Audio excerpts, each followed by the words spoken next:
All right. Hello, hello, hello. It looks like it's picking up my mic. Looks like it's still picking up the music, which is great, though I am going to turn it down. It doesn't need to be as loud for this part. All right. We have our total party back today. We have Sazid, Eclipse, Heathcliff, and Abel. Sazid, say hi. Hello.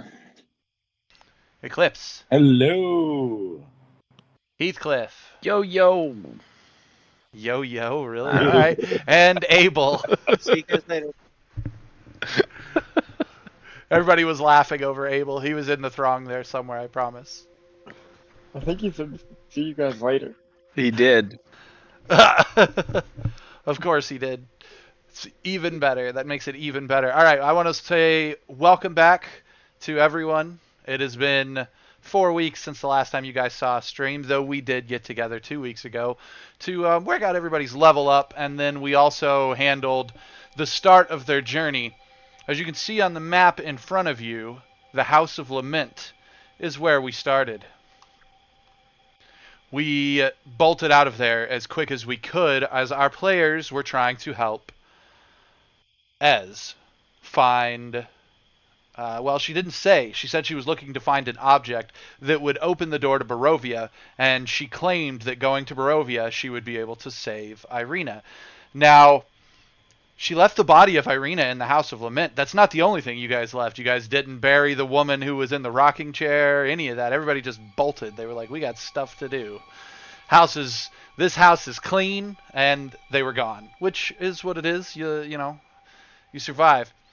They spent a couple of days fighting their way south down the river, where they encountered a few hardships, nothing they couldn't handle, and they decided to set their sights on the Pretorius estate for rest. However, navigation led them astray more than once, and now we are so deep in the night that it is almost morning, and our players, they have a feeling they're a little lost. They know that if they just get back to heading south, they could keep back on their way, but they're still hoping they could rest if they could find this Pretorius estate in this area.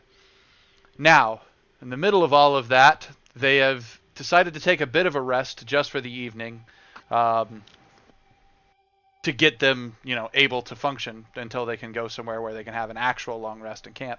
And so everybody, you guys have just picked up tracks. You guys have put out the fire that you guys may have started for a small meal or whatever, and you're ready to climb in the vehicle to go. Ez never really left the vehicle. She had somebody help her into the back of it for a little while when you guys first rested, but then she made her way all the way back up onto the seat, the driver's seat.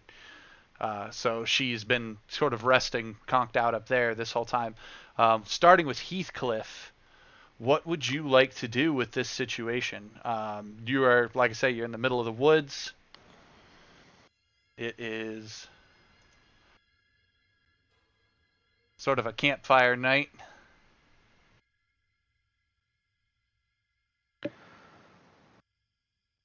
I'm still of the opinion that we should stop for the night.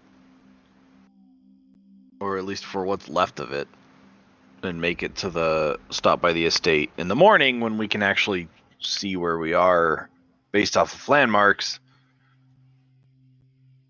So you would like to attempt a long rest here? Yes. Anybody want to weigh in on that? We want to make it to the estate and take our long rest.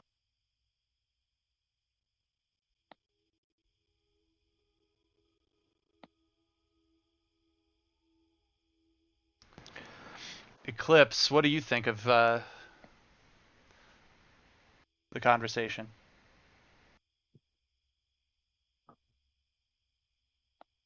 Did I lose you, Eclipse? Your mic is muted. It is because the music got a bit loud. I say we go ahead and just do our long rest here. So that's 2 votes for here, 1 vote to push on. You guys are having this conversation when you hear a ruffle in the bushes. We'll go with the person who has the highest perception, which is Eclipse. You hear a ruffle in the bushes. You glance up and notice Sazid come wandering out of the bushes on the road behind you, or on the trail behind you. Green mist just sort of drenches in around where he has walked out of, and you can taste the moisture in the air from the fog. So like, where have you been? No note, Cargon. I like that. Do you actually lay into him? Yes. All right. Abel, you guys are having this conversation when he turns and starts laying into Sazid, asking where he's been. And the votes currently are for camping long rest here.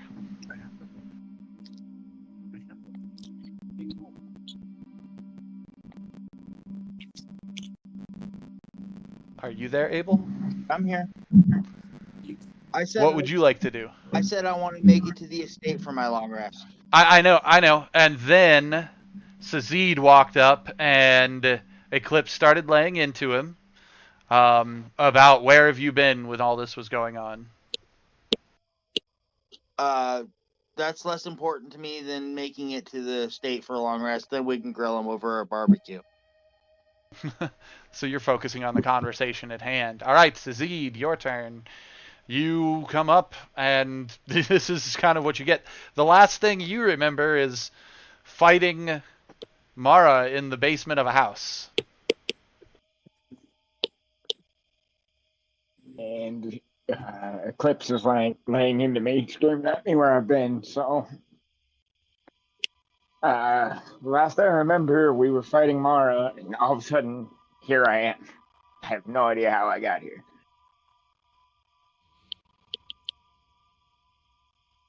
You know what? That's part of the Corsair. I'm starting to understand that.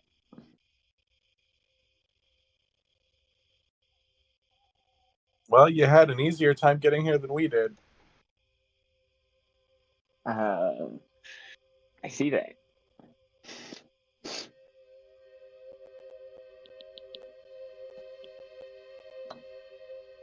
And as far as the long rest, I'll say we do it here. Then in the morning, I can fly up and help find the estate. So he walks up and just joins in on the conversation. Heathcliff and Abel, do you guys want to, respond to him?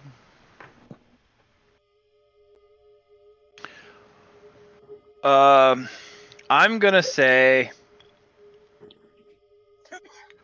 we really need to figure out what happens when the green mist shows up. Because so far it's taken both Sazid and Abel. It opens doors, as Merelda says from the top of the cart. But doors to Hear her where? adjusting in the night, and she sort of sits up, and you smell tobacco on the wind as she inhales in a pipe, and the pipe embers glow, and that's what lights up her face. She says, "There are doors to everywhere within the mist of Ravenloft. How have you come to this place not knowing this?" So why do we never have memories of where we went? Because you do.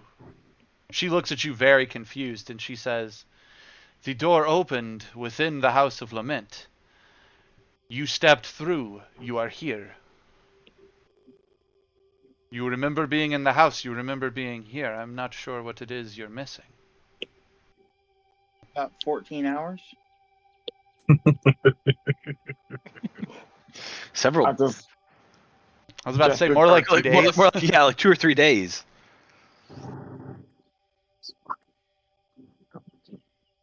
I was gesturing towards them as if to say, like, yeah, what they're saying.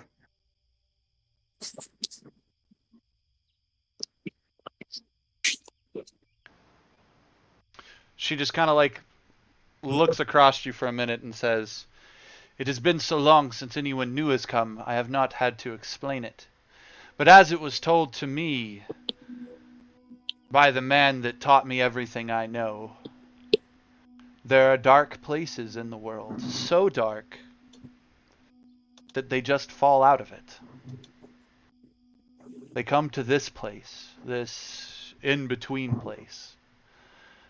And the green mist is the only door in and out of any of them. The house itself was one of these domains, and there's rumor perhaps that even this entire country of Borca stands on its own. I have personally never hunted here, so I do not know."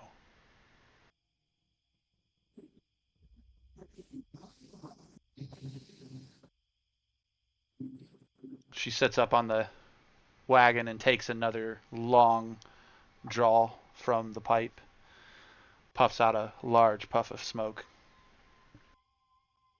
and she goes, "My master always said that it was the universe's way of balancing things, creating prisons for the darkness that even the rest of the mortal world couldn't handle.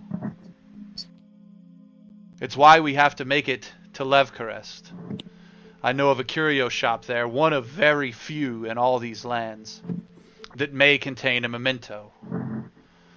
A memento being an object, or a song, or a sound, anything. A key to another world, another one of these domains of the mist. And if I can find a key to Barovia, that is where I will find my friend." Good to know. I suggest we make haste.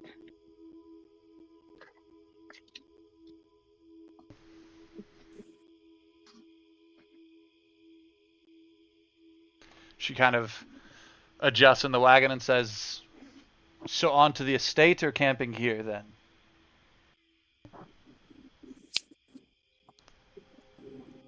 I still vote for the estate.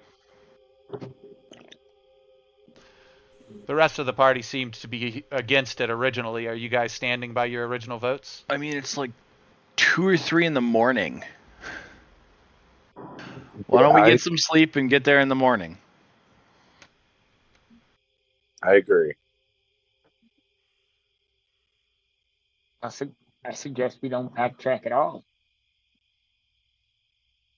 Yeah, we could just continue. We could take the long rest here and then start heading south when we wake up. I'm just worried about getting attacked again.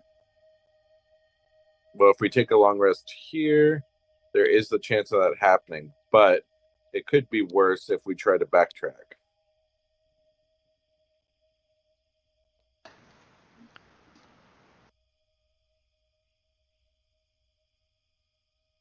Well, the party as a whole seems to want to camp here, so I think at the very least we're doing the long rest here, and then we can determine in the morning whether we're backtracking.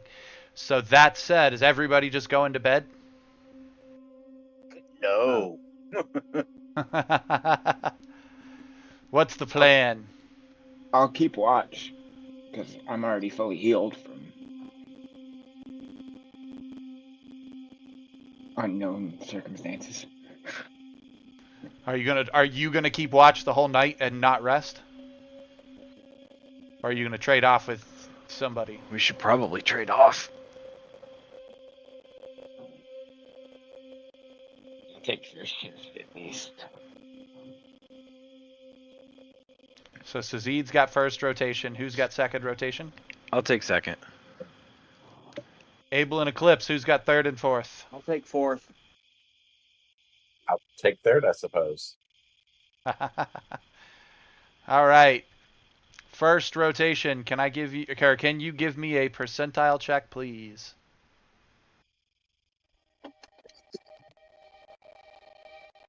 28. Give me a perception check, please.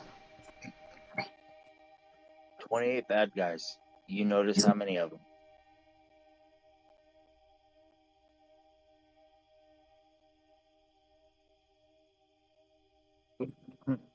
Why did that not add?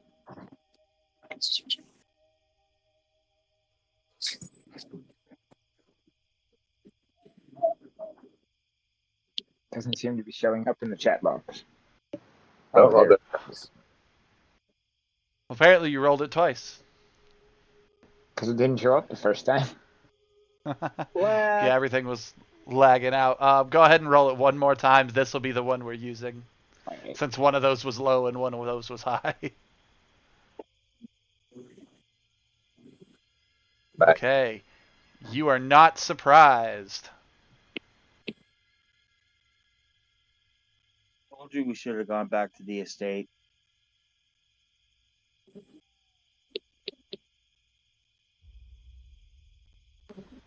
Just want a green one. There we go.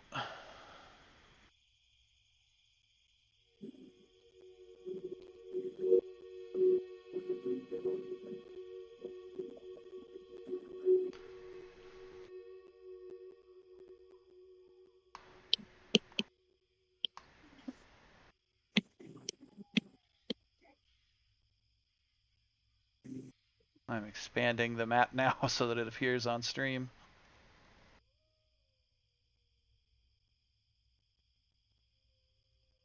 Okay, give me a corner I can actually adjust. Thanks.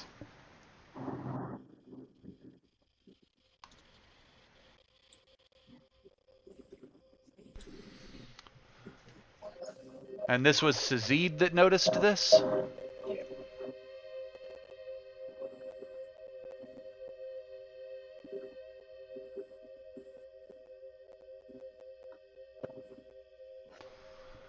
Alright, Sazid.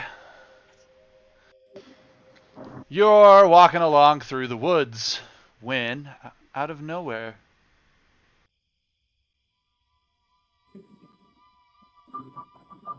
Giant letter P. a pair of sleek, a giant letter P jumps out. The letter. A pair of yeah. sleek feline forms, jet black fur, and just the slightest rumbling of a growl lunge out of these trees, getting one on either side of you. And this is while you're kind of just like looped away from the camp. The camp is within earshot of you. If you hollered for help, there would totally be a chance for them to hear you. You are not that far from them. But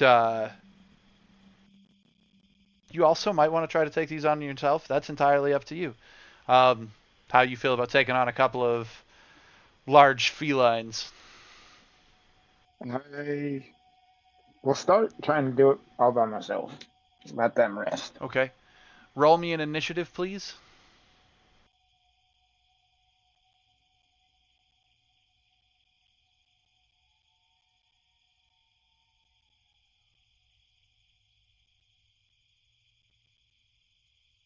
Alright, and I just messed up. I actually need to remove the tokens and then drop fresh ones, because I need to drop them from the combat tracker.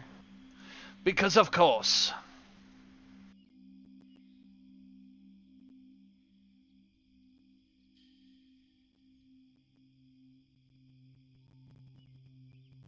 Why are they not in the combat tracker? You deleted them. Because they don't. No, they were. exist.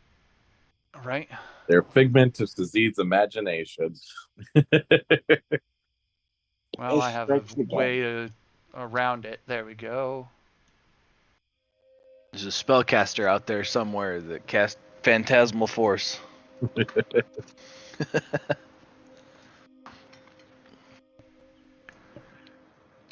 It was me. I was sleep casting again.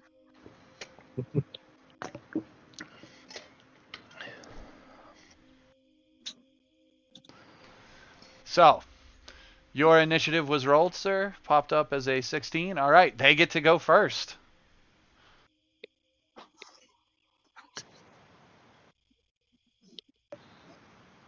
Panther 10. I am going to see if I can find us some battle music on Sirenscape since I haven't yet.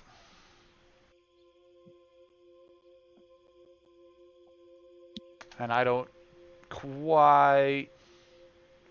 Find some Attack on Titan music. Right?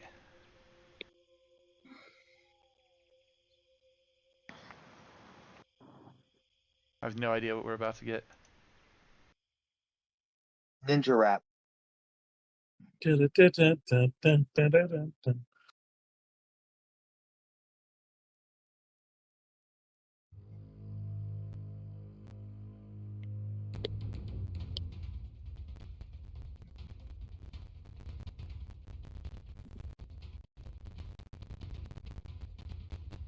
That works.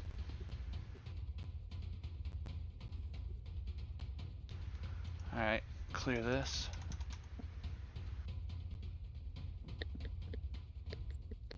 Go here. Give us our forest sounds back because I accidentally closed those. No, what do I do? I fucked up. That's okay. I'm new to this program, guys. It's a great soundboard, but it's got so many options. Wait, so you can have multiple pieces going at the same time? Yeah, you have a whole board. Oh. The forest that you were hearing earlier was already like 8 different pieces. Birds and insects and whatnot.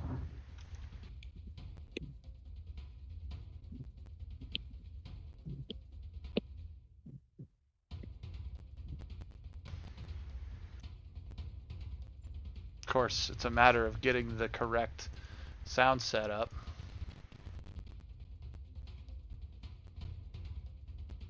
Not that this battle music isn't working.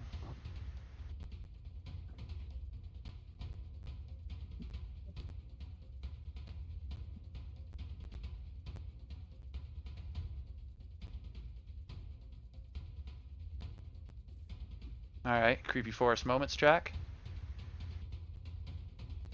Creaking in the Woods.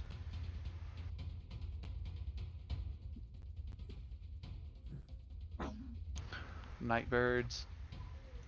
Forest at Night.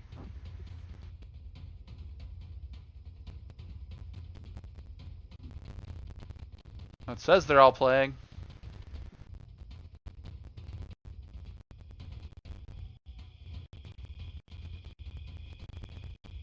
There you go. Alright, now we can determine what they're doing. Sorry, I got lost in the ambience. Would my psionic dice count as casting a spell? No, they're their own thing. Alright, so I can still do that while raging. Yes. Panther 10, I have it listed as Panther. Slinky Cat 10 sort of drops low to the ground and crouches its way towards you before dashing hard. He is going to make a bite. He's going to make a claw attack against you. And if he hits, you need to make a strength saving throw.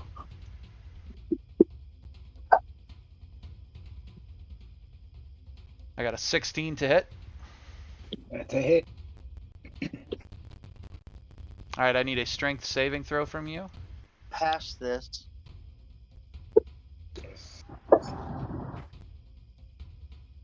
Oh, that's a strength check. My bad. You pass the strength saving throw. The animal tries to drag you to the ground, but fails in its attempt.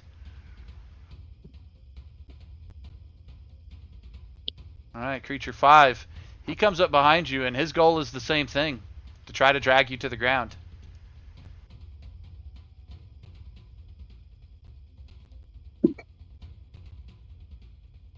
Ah! For a nat 1, automatic miss. No other advantages on it, just a fumble. His claws come at you, and he seems to be tripped over his own 2 feet. Sazid. I just want to point out that they have 4 feet. Tripped over its own 4 feet. Why couldn't it have tripped over its own ear? Because it was too busy stripping over its spleen. So, Alright, Sazid, what do you got?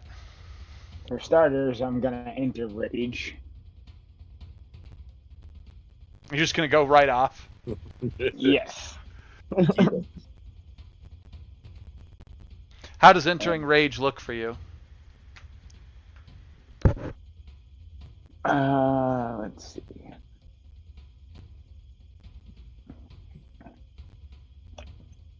I mean, the obvious answer is just scream out in anger, which would defeat the purpose of not waking up the party in the first place. But yeah, let's That's just why go I with that. asked. So yeah, you are gonna yell. Yeah. Okay. We'll get to that in a minute. You successfully rage your bonus action. You still have an action and a move action. I will move down just to get out of flanking, giving them advantage. And go to use my Touch of Death on Panther 10.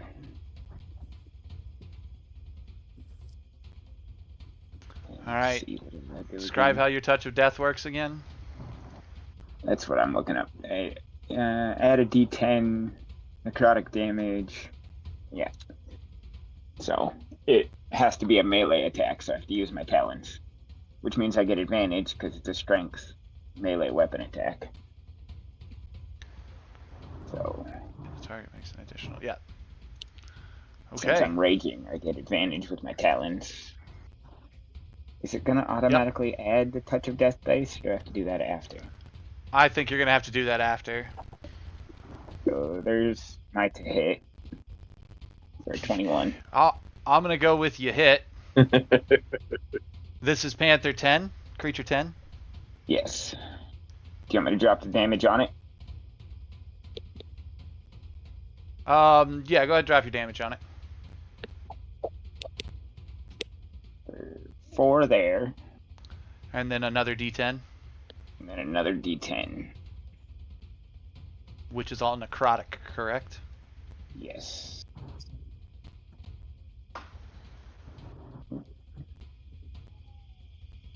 So I'll just drop it here, and you'll have to add the damage.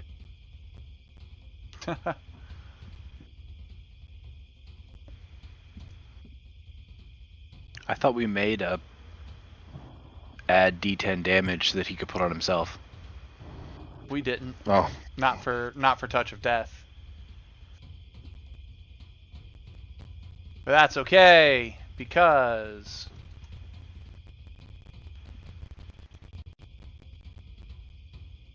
oh, yep, that applied it to the wrong person. Because of course it did.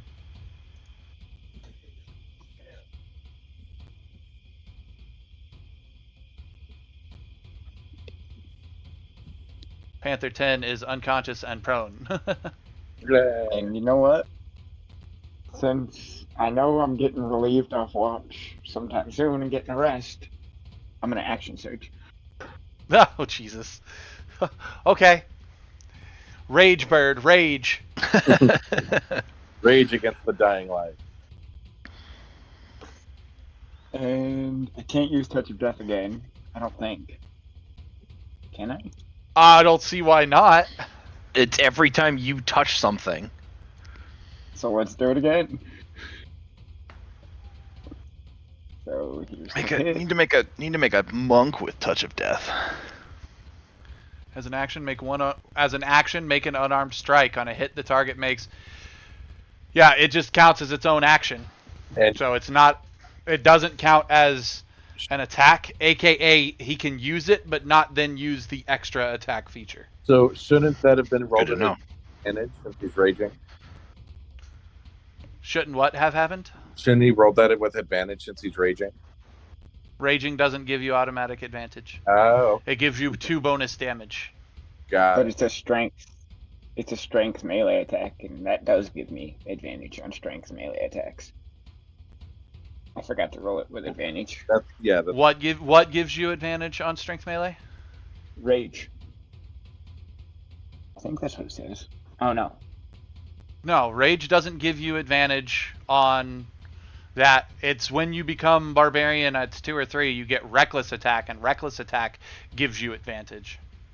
Aha. Rage doesn't give you advantage. It just gives you 2 bonus damage. I think he was thinking the strength check. Or the Yeah. yeah. Anyways, 12 to hit. This was against creature 5.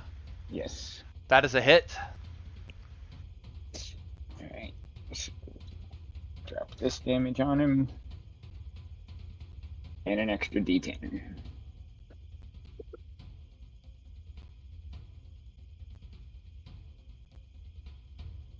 total of 11. All right, are you done? Yeah, that's all I can do. Okay, we're at the top of initiative. I need everyone to roll me a perception check. Yeah, everyone roll me a perception check. I should technically use your passives, but...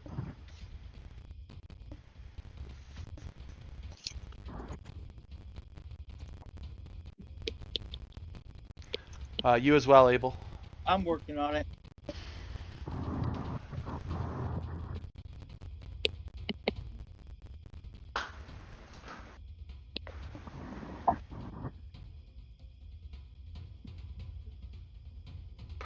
Wow. Well, you guys have done pretty well in your perception checks. Every one of you snaps awake at the sound of a raged scream, like someone just lets out a guttural just ah! Cry as they go into rage. I very grumpily say, I fucking told you. But you hop out of the vehicle to start running towards him? Running's a strong word. So you're moving at your own pace to go get him. Yeah. All right, Eclipse. What about you? You hear this? You wake up to this, and I fucking told you guys. I will go ahead and yeah, I'll get up. But while I'm getting up, I will wild shape into my wolf form.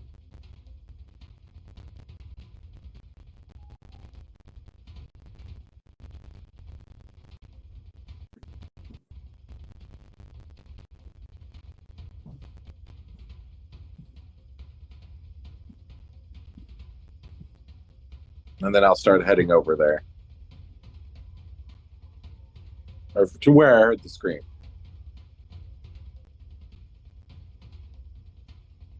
All right, Heathcliff, what about you? I am going to jump out of bed and hurry over to where I heard the scream. All right, transforming took like an action, so everybody else is going to get there a little slower. You can go ahead and roll an initiative.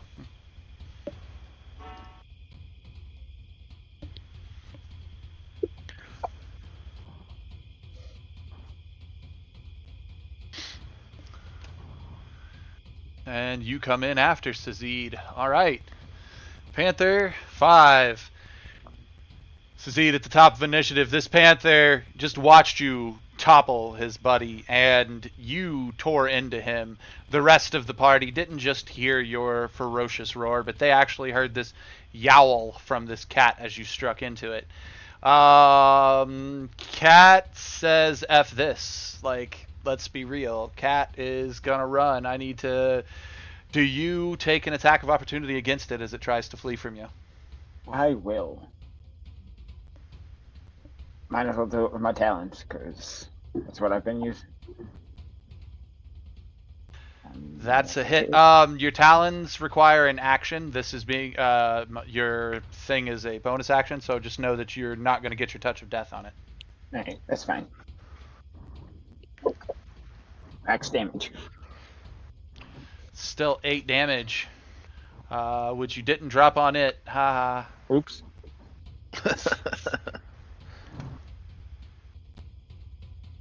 Drop your damage on it.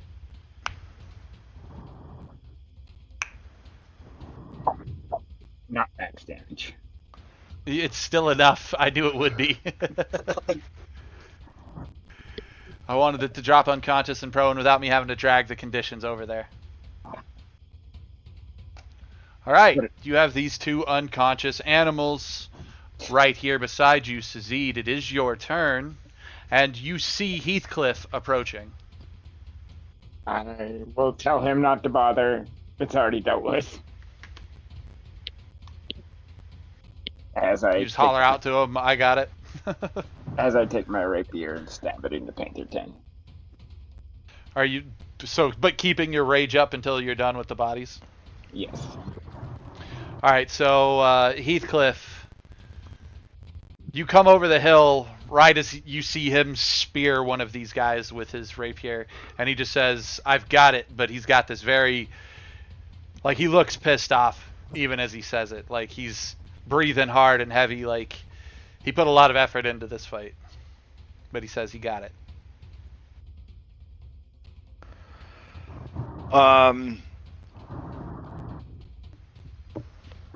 I'm gonna, let's see here. I'm gonna say all right then. And go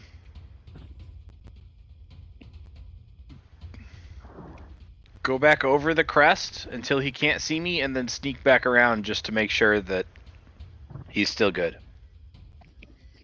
Okay, roll a stealth check. Nat 20 for a 28. Yeah, Sazid's blissfully unaware of you watching him finish these animals off. You do, however, get kind of busted, because you said you come back over the crest of the hill before you go hide, by a wolf and a dragonborn approaching. You guys see Heathcliff, like, turning to, like, slink off into the bushes. Do you guys ask him what's going on, or let him go be slinky? I trust him that he knows what he's doing. I'll let him go be sneaky.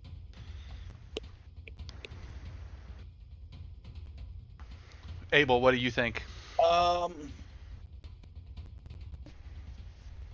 As a soliloquy, I eye him, I glower at him. That's the word I'm looking for. But I let him do his thing. Heathcliff, they see you, you see them. You see them not say anything, but give you that look. Do you say anything to them about what's gone on, or do you let them go ahead and approach your enraged friend? I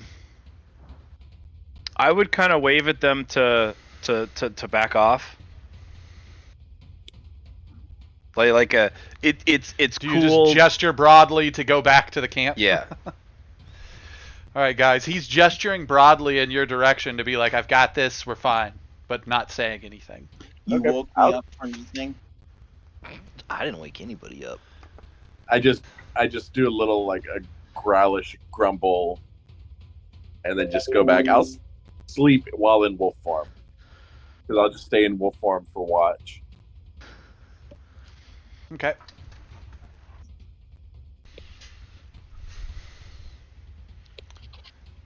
So yep, I'll head back to Alright. camp to go to sleep. All right. So Abel, he's heading back to camp. Are you headed back to camp? Yeah, I will. Okay. You, Heathcliff. Oh, it's unfortunate. You already have an inspiration. Give it to Sazid if he doesn't have one. He also already has one, so this one fizzles like the proverbial Magic the Gathering card nailed with a counter spell. That's just the way it goes with inspiration sometimes. However, you do watch him successfully take down these two panthers. What do you do with them, Sazid? Do you drag them back to camp for their pelts? Do you toss them in the river? Do you bury them? Do you leave them where they lie? Well, for their pelts and their meat, we need to eat after all. I'll drag You at have a least one of mindset them that back. this is edible food? I mean, we can figure that out when we get there. Okay. Let's I'm gonna go ahead and pop your inventory. And in your inventory, I'm going to add panther carcass. Slump it over my shoulder and walk back into camp. We'll go ahead and throw them both on there for you, because why not? I should go ahead and take my rage off as well. Oops, I turned it on again. How do I take it off? Monster. I can get rid of it.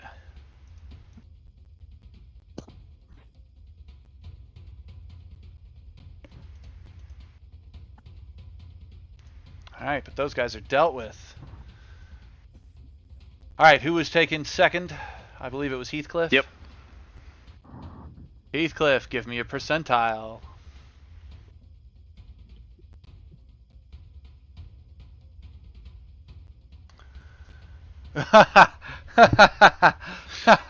Oh boy.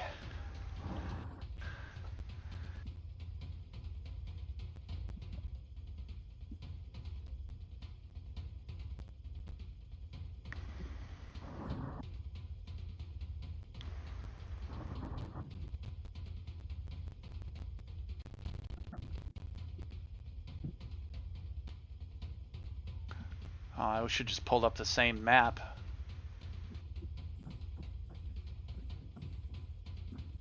Since we're still in the same area.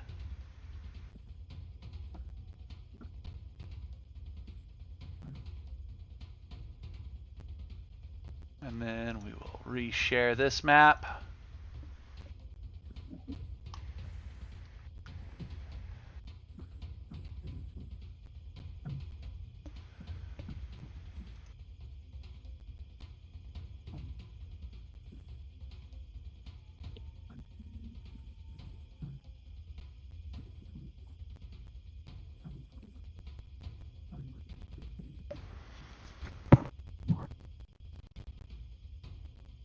Eclipse able as Zed.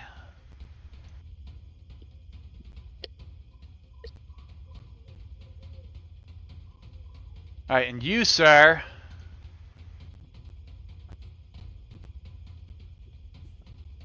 Uh-huh. Encounter this nonsense.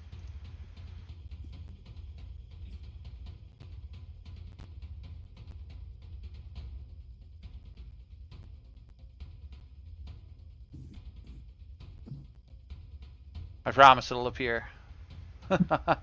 I'm not making stuff up.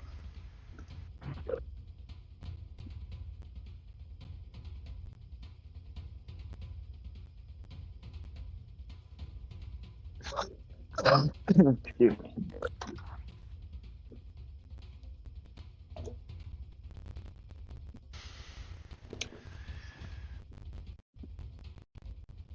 Alright. So on the map, you'll see that I dropped tokens, these G's. Those G's, sir, are giant spiders. 3 of them come crawling out of the trees to come at your encampment.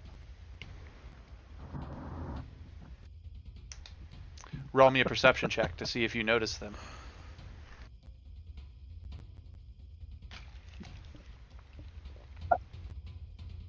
$22. You're aware, you're not surprised. Do you holler for help? I'm gonna say in a not overly quiet voice, "Oh great, giant spiders." That doesn't answer my question. Are you trying for them to hear you or not?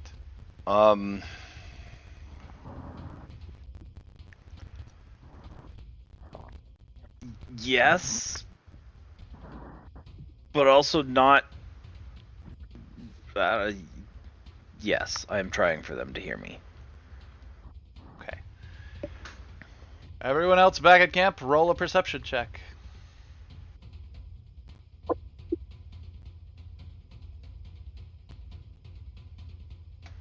Come on. I'm gonna need you to roll for me. Zed, you're asleep. Abel.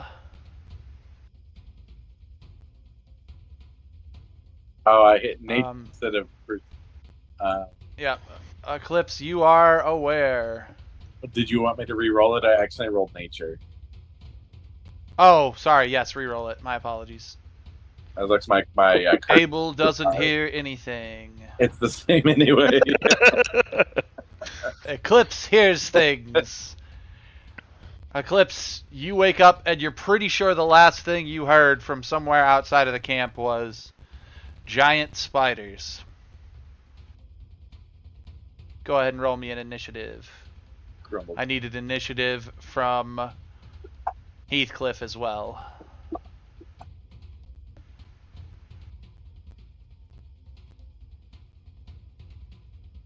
Alright. Heathcliff, you said your thing. What do you do?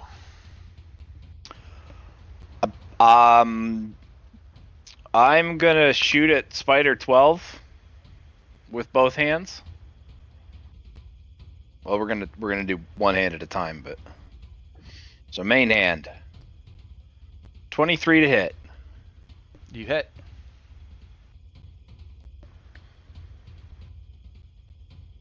All right. Is the token locked? What do you mean? What's this 15? Is that just your targeting? That's 15 feet to the target. Oh, it's just your targeting. I'm That's sorry. the I thought I targeting could it. see it on all things. That's just I could see it because I'm GM'd. For 8 damage. All right. Anything else? We're gonna hit it with my offhand. For a 19 to hit.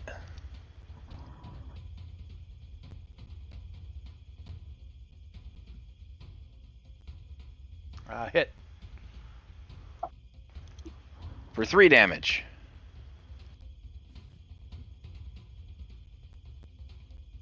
All right.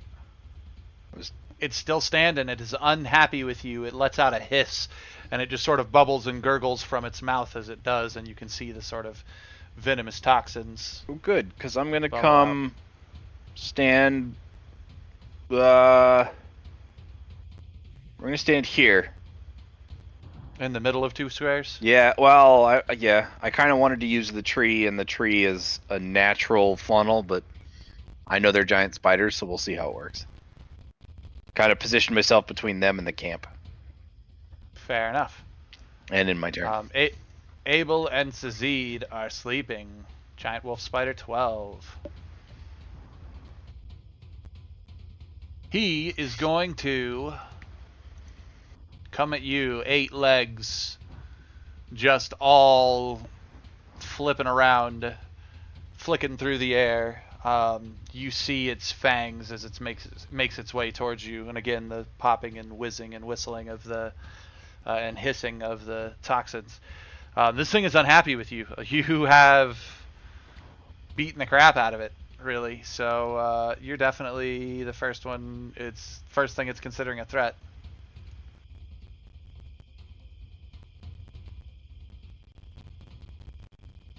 And he fumbled, automatic miss. Wow. Nice. All right. Must be nice to be lucky. 13. Movement 40.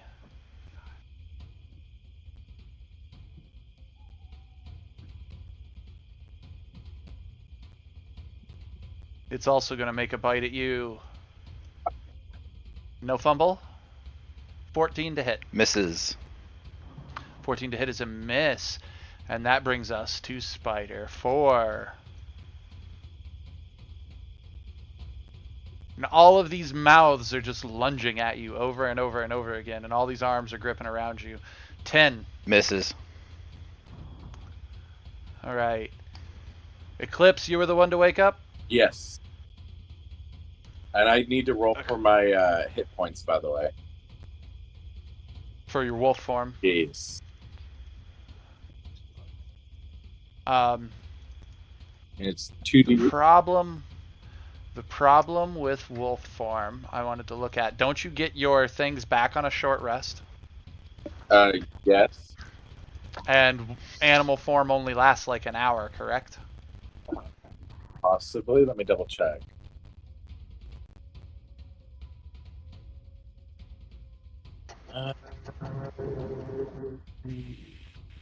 Be shapes. You can. Number of hours equal to half your druid level rounded down. Yes. So what's your druid level currently? 2.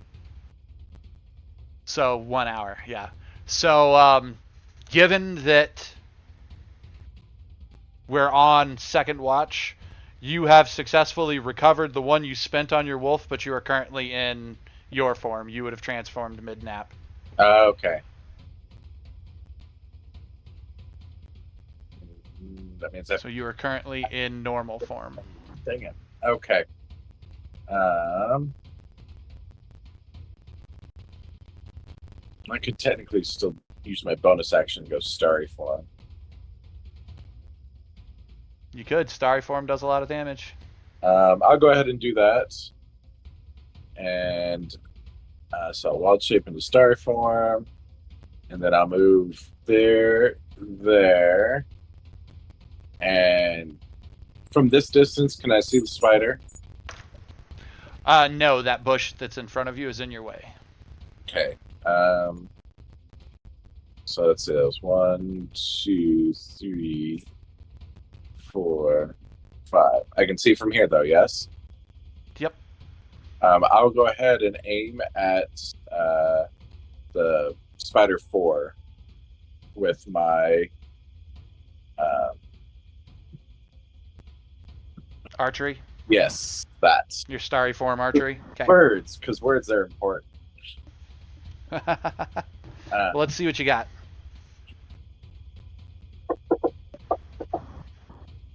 Ouch.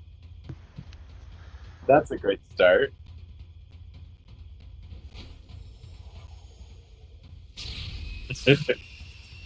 Your starry form archer shot whistles through the air and misses. We just got sounds. Yay.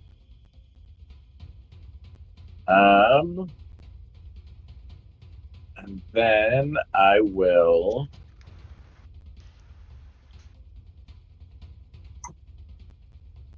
cast Toll the Dead on the Spider 4.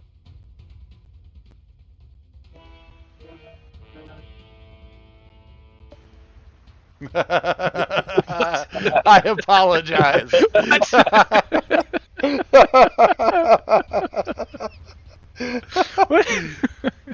thought that made a good Toll of the Dead. I don't know.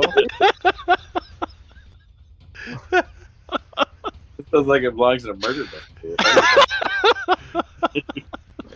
I can barely hear it. And I will go ahead and cast Toll the Dead then on the Spider 12. Spider 12. And I believe it has to roll a save, correct? You can auto trigger it from your character sheet though. Okay. So do that.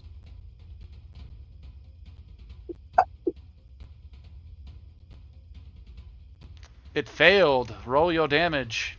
And it's damaged, so it takes the D12. Yes. Yep.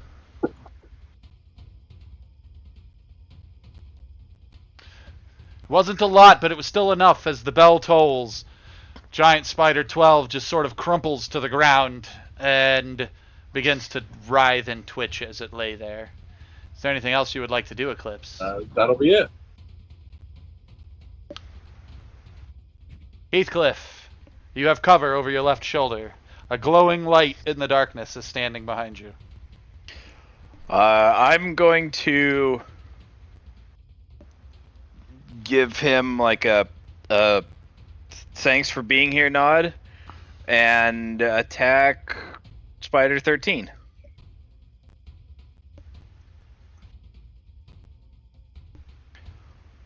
For a 22 to hit. That's a hit.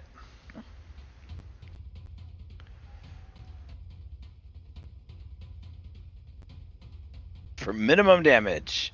Sweet. We're gonna attack with the offhand too. For an 8 to hit. That is a miss. Awesome. Unfortunate. You can't win all. Nope. That's gonna end the turn. Alright. I need perception checks from April and Sazid. This time you both have advantage. I'm still in need of you to roll for me. I'm having you. Yep. Looks like I'm staying asleep. I thought those were gonna be double ones for a second there.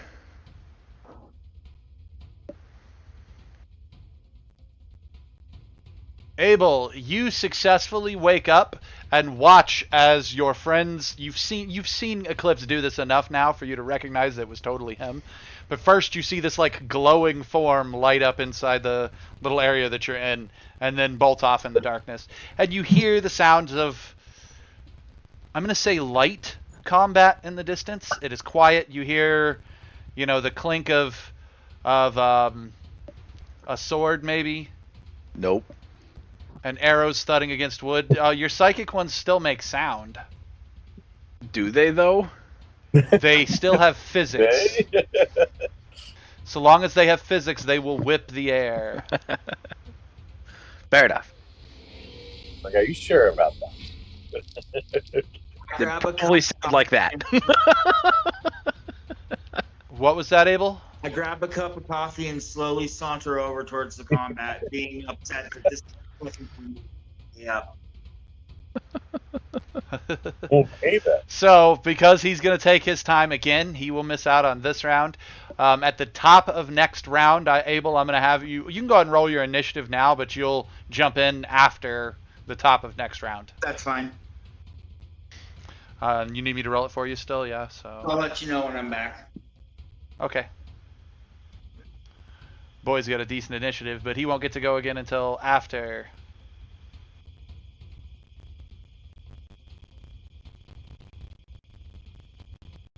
Eclipse, why did yours change? Why did mine what? Why did we have you roll a fresh initiative and get that 19? I thought we had yours fresh at 8. He didn't roll. What? Eclipses has been rolled. Not on my screen. Not on my screen either. Oh, I know why. Well, you could see that it's changed in the combat tracker. Yes. Can see that. How Don't is see a that- roll in chat. For the combat tracker, it still shows me at 8. He already changed it back. I just okay. changed it back.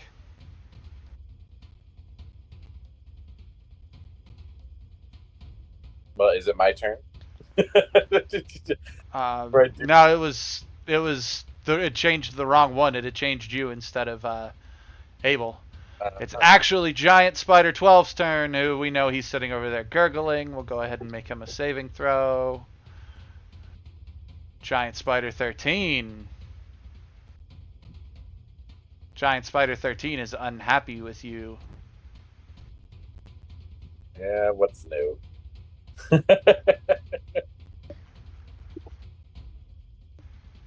Ooh, Heathcliff, 18 to hit. That hits. All right.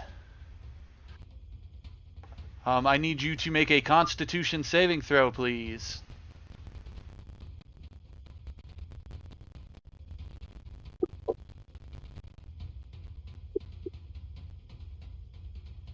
$14.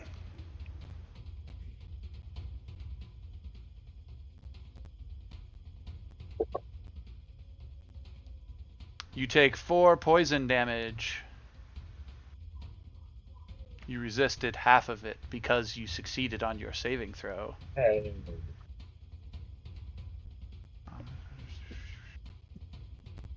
Okay. That brings us to Giant Spider 4. Giant Spider 4.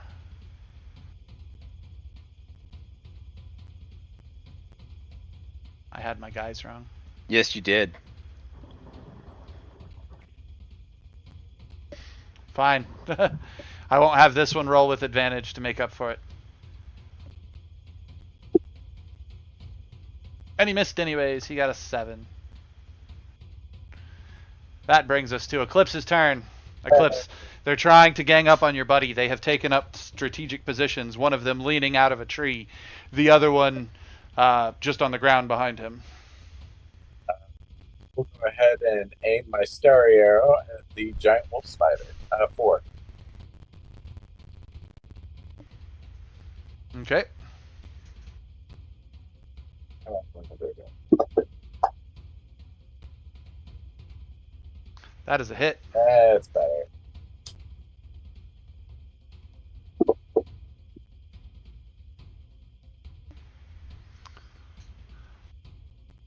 It's a fair amount of damage. Giant Spider 4 is not slowed down or deterred, but he is obviously unhappy with the amount of damage he took. And then I will go ahead and cast Toll the Dead on the giant wolf spider 13.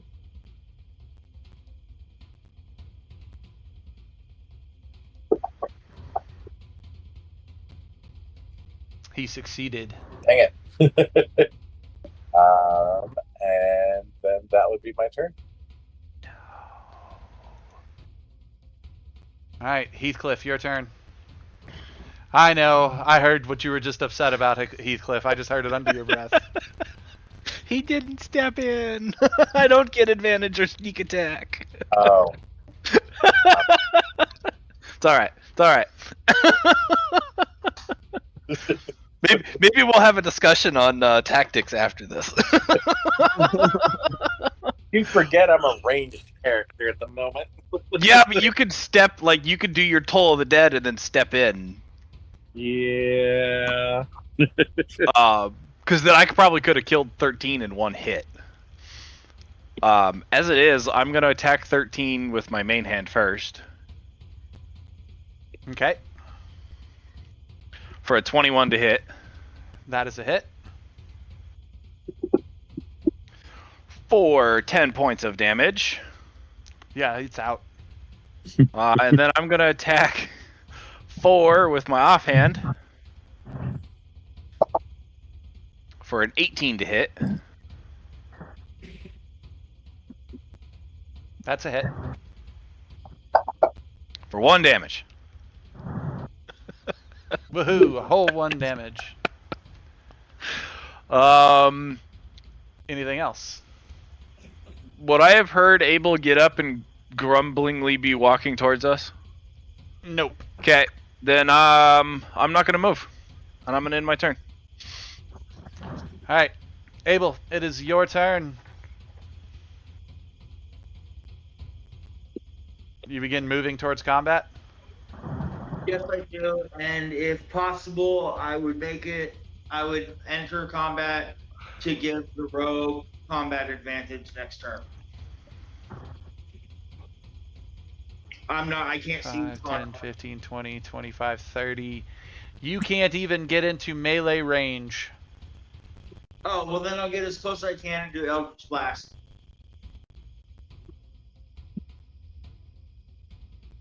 All right. Going to your spells. So there's 1 square in between you guys. It counts as being at a reach of 10 feet.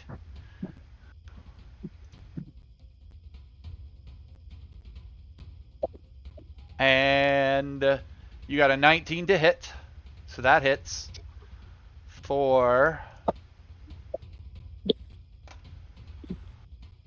the lowest possible damage you could roll, which was 5, which was enough. That actually is perfect with how I'm feeling.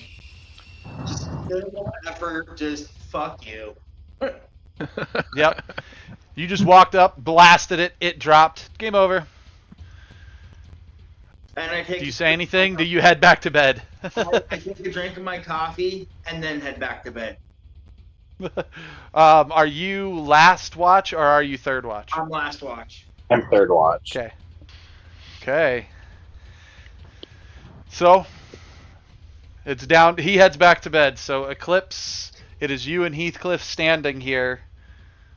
And it's almost time for your watch. Yeah. I'll go ahead and tell Heathcliff that if he wants to head back, I'll take the watch now, since I'm already out. Okay. I'm also going to point out, as I'm heading back to bed, that I can do more damage if I have an ally within 5 feet of the enemy when I hit it. That's...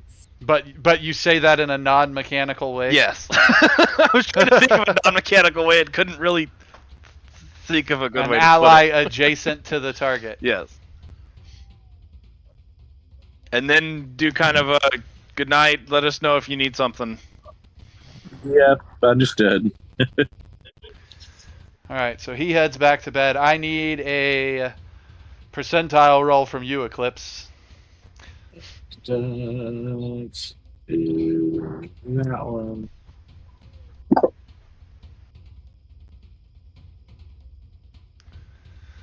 Lucky man.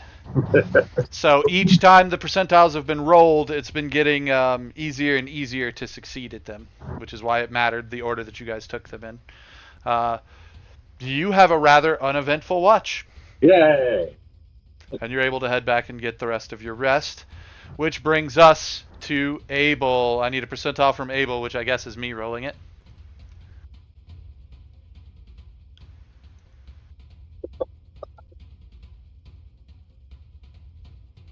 And he rolled a 99. As good as you could roll without rolling up, without going on over. You pulled a Bob Barker. All right.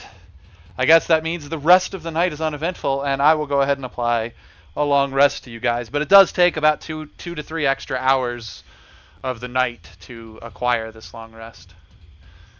So it is around noontime when you guys are getting up ready to function.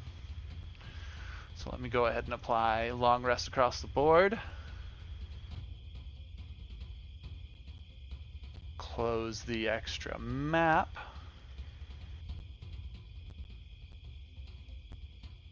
Oh, mine closed out of the overall map.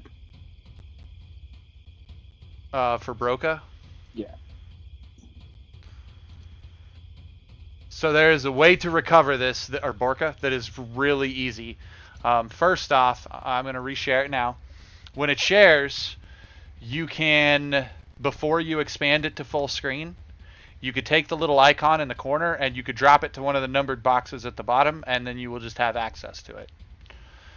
So that even if you lose it, you can pull it back up. The other way to pull it up is to go to the Images tab on the right side of the screen, and in the little search box, just type Borka. And that'll pull up the Borka map. That Images box will pull up any image that has been shared with you from the GM.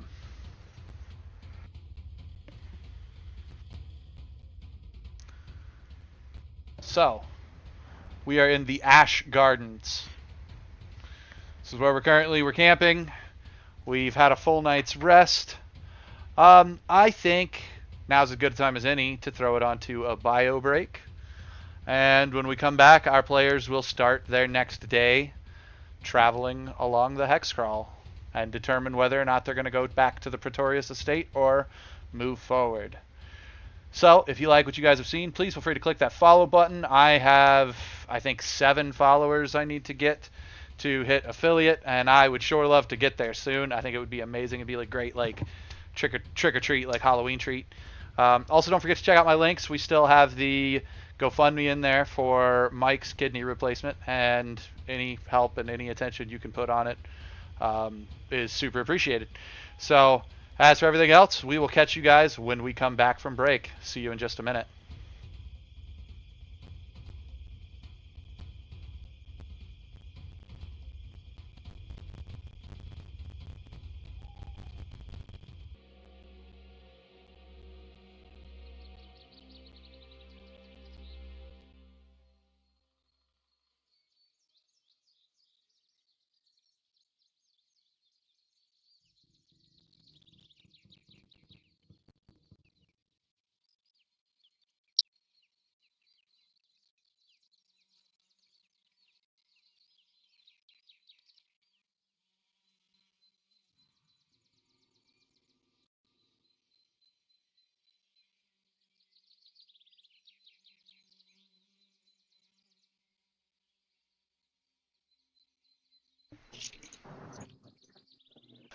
All right, hello, and welcome back to more of this exciting adventure with Exiles in the Mist. When last we left, our characters had just woken up from a stressful night, you know, spiders and panthers and all sorts of creatures, oh my. But here we are. So morning has dawned upon the Ash Gardens. Players, you wake there. What is your plan? First thing I'm gonna do is initiate my Psychic Whispers network. Okay. Today we're choosing myself, obviously goes in it. Today we're gonna do Sazid and Eclipse, and it lasts for 6 hours. Okay.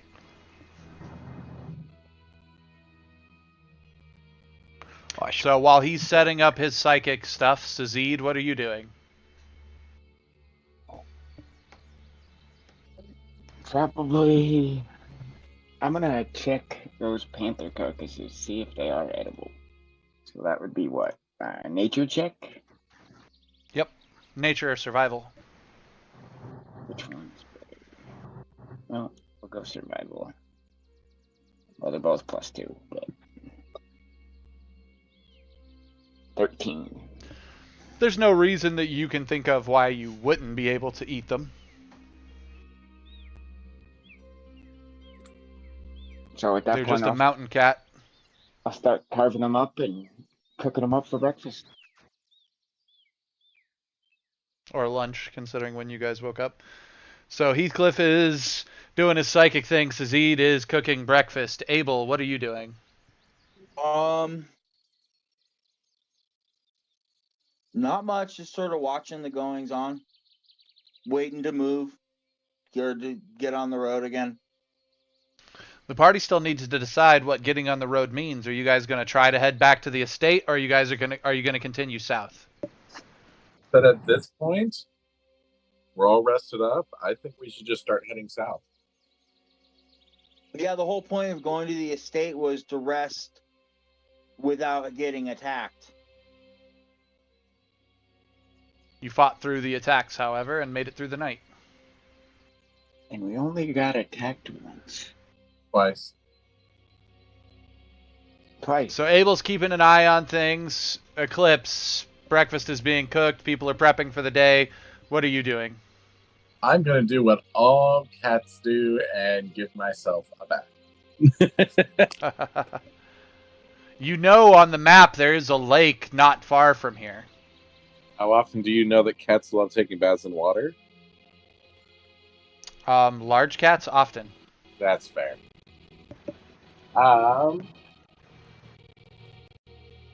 Yeah, you know what? Why not? I will go ahead and I'll let them know I'm going to go and clean myself up in the nearby lake.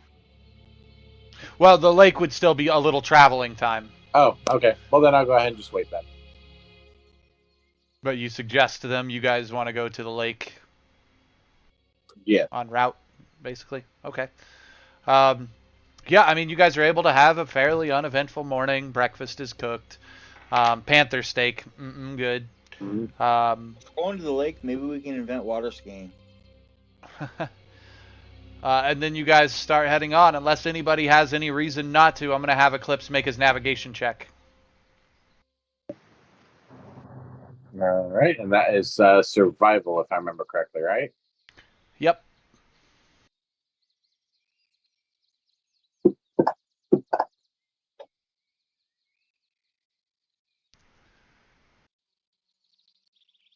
Do you stick next to the mountains or next to the woods? I say we... If we go left, we miss the lake. So let's go to the bottom right one. Well, so, like, bottom right or straight down are your two options. I say we just stick to the woods. All right. It's half a day's travel. Go ahead and... You know what? That survival check was good enough. I'm not going to push. Especially since you forgot you're supposed to have advantage on your survival checks because of the map. Yep, I remembered that the moment I rolled it. So you make it to the lake. It's about evening when you guys make it to the lake because it takes a half day's travel per hex. Do you guys call it a night after only a short day, or do you guys push on through the night? I'm fine either way. I would say call it a day. Traveling at night is always more dangerous. Sleeping in the woods is quite dangerous, as we've learned as well. Yeah, but here we're sleeping at a lake.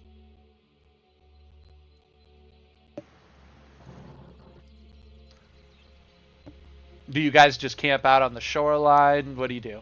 Yeah, I say we just camp out on the shoreline. I sleep in the cart. I'd sleep outside.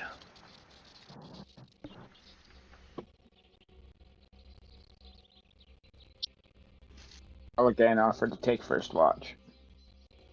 I'll take second.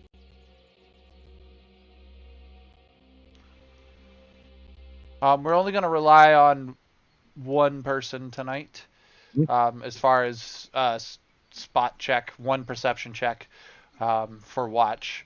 Who would like to be the perception check for watch? Well, let's see. I think I have the highest perception. Well, Definitely passive. not me. I'll do the passive. I'll do the perception for watch. Okay, make me a perception check, please. I'm sorry, a percentile check first.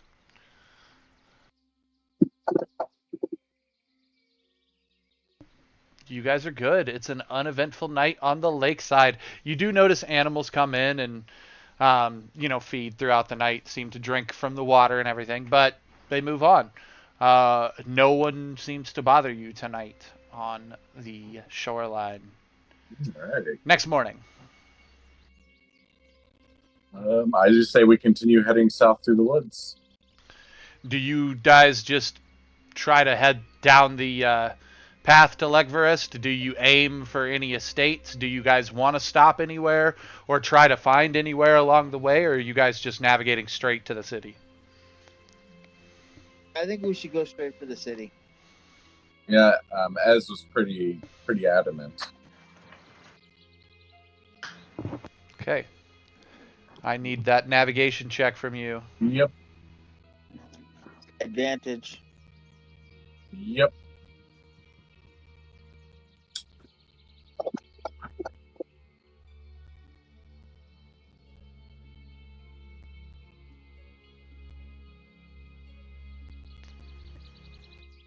You guys actually go ahead and make it the first half of the day fairly uneventful. Go ahead and make me another traveling check.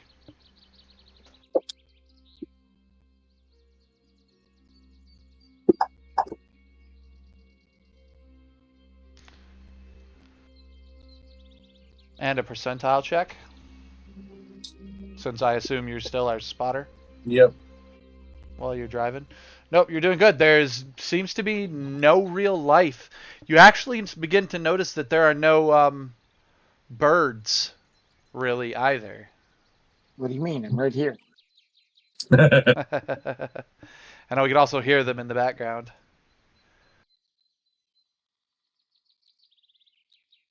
Let's see what I could do about this. You had been listening to birds all day, and for some reason, they've just sort of cut out. There are significantly less birds in the woods where you're at now. It's getting on nightfall. This is day, I think 4 since you guys left the House of Lament. Let me look.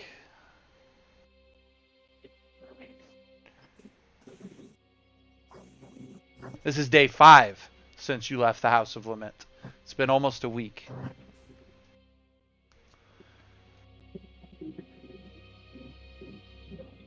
Now, panther meat has definitely added to your guys' supply of food, but at this point, you guys are going to start dipping into your rations on your character sheets. Does anybody want to try to hunt for more food? Do you guys just camp for the night? Your rations, you guys have enough rations to get you all the way to Legforest if nobody gets lost. 10 days. Yeah, but I'd rather not dig into our rations. I'd rather try to maybe take an hour or so each night to hunt or forage. Yeah, that's not a bad idea.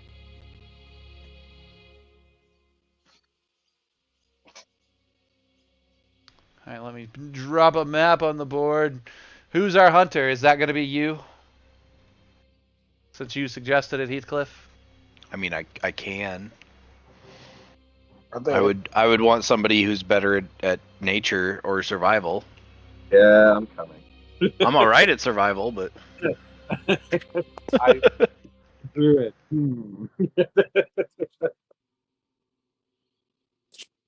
The one that happens to be really good with nature and survival. Yeah, I'm coming. Both wisdom checks. That's why we were going to these dates. We were going to stock up on supplies. Oh no. I'm 2, 2, 2. Yep. Yeah, there's one ahead of us in a day or two that we can stop at. If we can find it. Which one are you suggesting? The burrito, Uh, I'm assuming. well, I But- think the way that we went, either way, we're gonna have to loop around the bottom of the mountains, which means it might be easier just to go straight. Yeah, exactly. All right, map. Don't mess with me.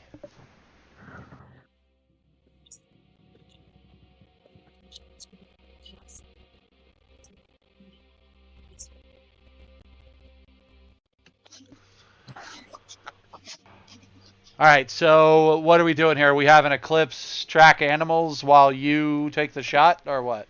Probably not the worst idea.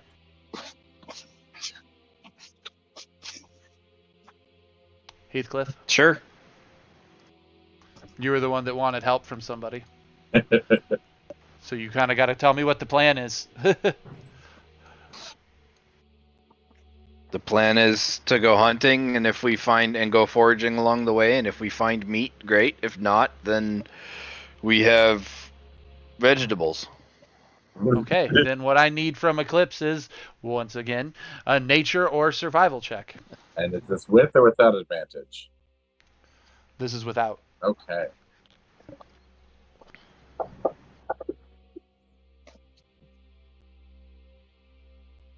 You are unable to find any foraging. However,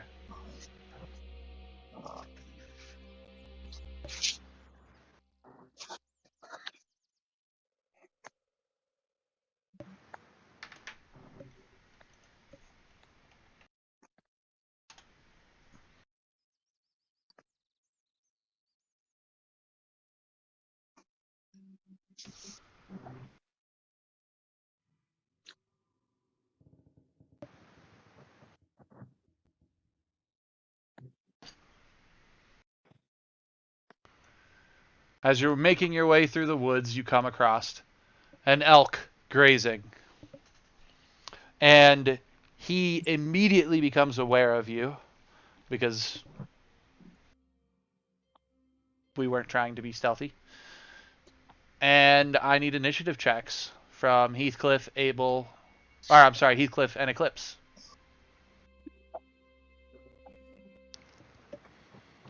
Dang. Oh boy. Ez gets to go first. Well, Ez isn't there. I know. She usually only has the 19 initiative on the combat tracker.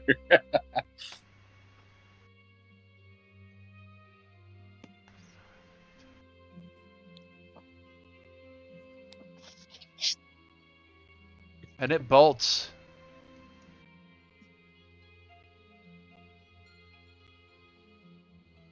Yeah. For the next one, we probably want to start sneaking.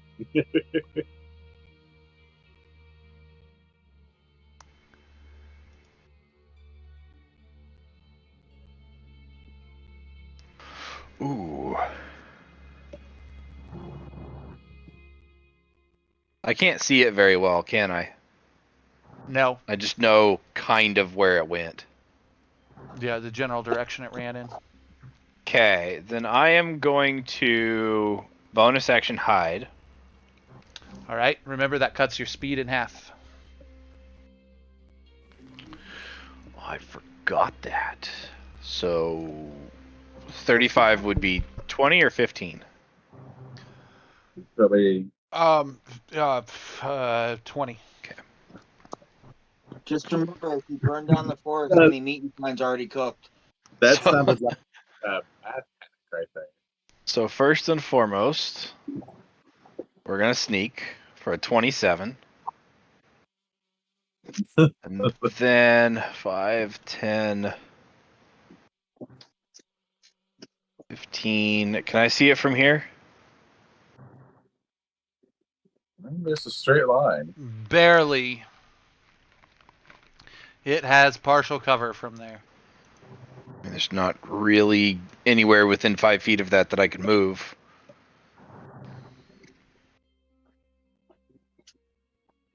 Yeah, we're gonna stay here. Actually, I need to move forward a little bit more. So we are going to take one more step forward. Can I still see it? Yep. All right. I am going to attempt to shoot it. Remember to give it a +2 to its, or I'm sorry, a -2 to your attack roll. Okay, I'm going to give this to myself before I ever even roll. And I am stealthed from it, right? So I get advantage? Your stealth was, yeah. Yep, you have advantage. What weapon are you using? Because what's the range on your thing? Do you My maybe have psychic disadvantage blades from it? are 60, and I'm at 60. So nat 20. Weapon.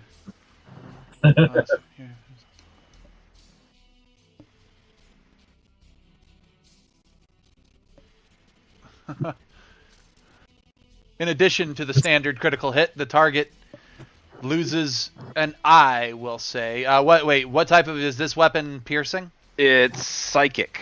It's brain damage. Oh, if the weapon was a spell, some effect related to the type of attack. A dagger is normally piercing, correct? A dagger. Or is it normally slashing? It is normally piercing. Normally piercing, it's an eye. Okay, so yeah, one of its eyes just exploded in its skull. Oh. Nice. I'm going to see, since I added the sneak attack before the crit roll, if it auto crit rolls like it's supposed to. Do you have him targeted? No. Thank you for reminding me. I do now. Then it won't roll like it's supposed to. Oh, right. Okay, so it's shift? Yep. For 21 damage. Huh. He was starting to get away, and you just headshotted him with a psychic dagger. So I described that his eyeball popped. What do you got? What do you want to add to it? I would get that after hearing the elk, but right before it spooked, I crouched down and moved a little bit more slowly as I crept up, and as soon as I saw a flash through the trees, I fired at it without really being able to see what I hit. I just knew that I hit it.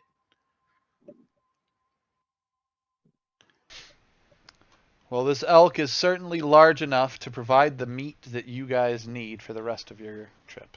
Excellent. Well, let's Between this and the panther meat. I'm gonna Hey Eclipse, come help me take this back to camp. Yeah. And we're gonna carry it back to camp. When you get back, Ez just sort of laughs at the two of you, and if anyone asks what she's laughing about, she explains that she just has this mental image of Eclipse as a hunting dog. Okay. He didn't never turn into one, but like that's cat. the mental image that she portrays because she knows he can shapeshift into animals. That's great. So all right, so you got food. That elk was plenty big enough. You're covered. Do you guys sleep for the night? Yeah. Is the same person making the perception check, or is somebody else? If no one's opposed, I'll go ahead and make it. Sure. Okay. I need a percentile first. Yep. Yeah, especially because the last time I did a percentile, I got a 1. You're doing good. All right, make a navigation check for the next morning. Are you guys going to try to head towards one of the estates, or are you going to head straight to the town? That's supposed to be with advantage. Sorry. Straight to the town, I think. Yeah, Yep. we gotta get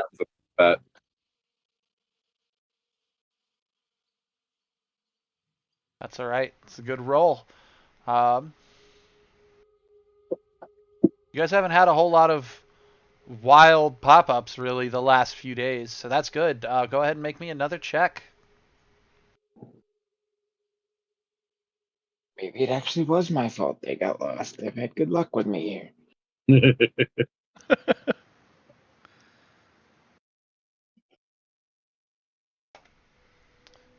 So it looks like 2 more days. Ooh. All right. At the end of this day, you guys manage a pawn. Oops, I need images. Map.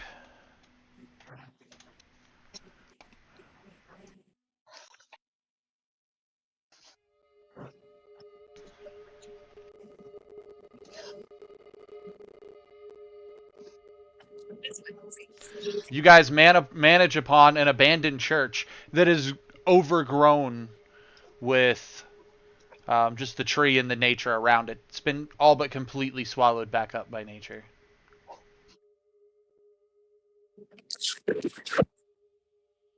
Interesting. And I need to make sure that the mask is correct on it.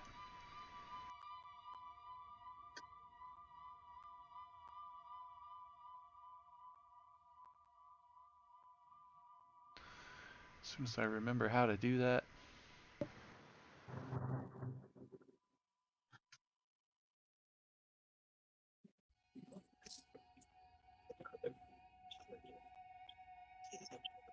They should be right here.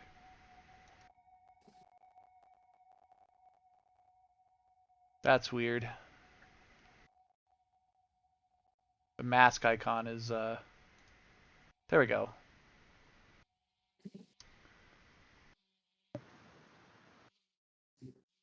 Now I can clear it and drop your tokens on the board.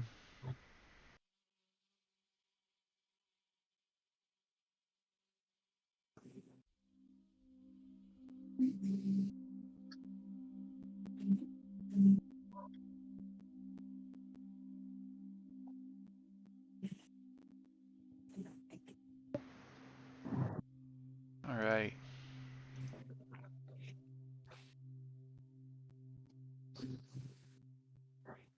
Can work with that. I don't know about you guys. It's up to you whether you guys decide to go in or not, but basically where you're camping is just outside of it. So do you guys go in and explore it, or do you just say that's an abandoned church, fuck that? I am curious All the about. churches, you're gonna go in. Could be a safe place to rest.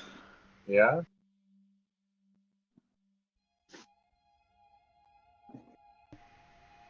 At least less to watch out for. Out of curiosity, can I do a religion check on the church? And see what kind of god it belongs to when you first approach? Exactly. Absolutely. Sweet. Hey, Hey, why is he here? it's not the worst roll in the world. With a 13 of religion, it's all of the iconography has worn off to the point that with a 13 on religion, you can't tell one way or the other what kind of church this is devoted to. I will go ahead and ask, is Ez still close to us? She'd be back on the wagon. Okay.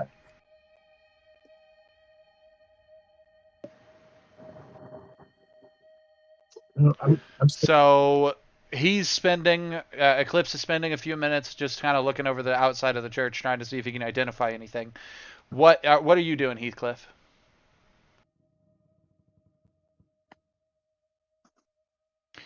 I would like to move over towards the left side just to make sure that there's nothing that I can see that could be a danger on that side over here. So basically you're making perception checks around the outside for safety. Yep. Give me a perception check.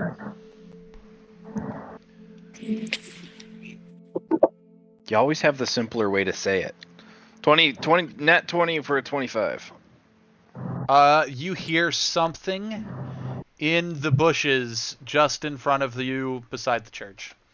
You see the bush sort of rattle.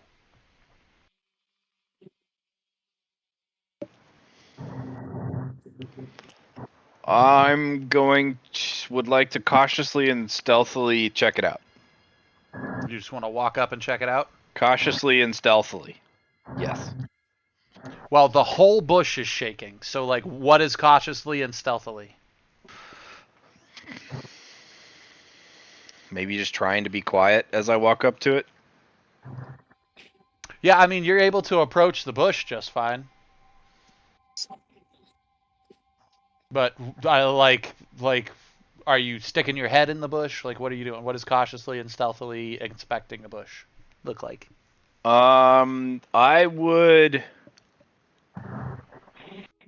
draw both of my short swords and kind of put them, not like stab them into the bush, but use them to create an opening that's not directly pointed at me so I can see what's inside.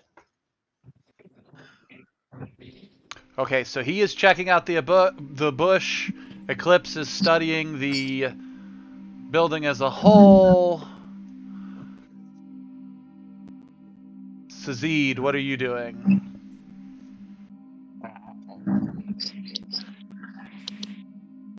There's no windows on the front, is there?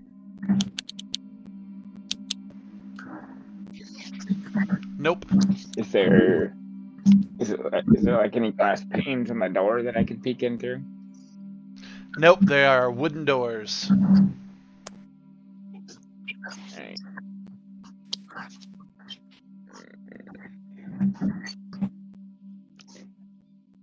I'll move right behind Eclipse, who wasn't in the square.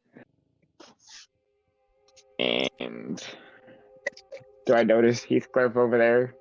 Weapons drawn. You would notice him beginning to poke at a bush, yeah. So at that point, I'll draw my bow and move another 10 feet closer and watch the bush as well. Abel, what are you doing? I'm looking for any vagabonds or homeless people, and I'm going to use Nightly Regard to get us safe lodging for the night. There's no people here. It's an abandoned church. All right, well then I'm just going to open the door and go in. Look around. You're just going to walk up to the front door? Yeah. It's a church. I'm not afraid of them.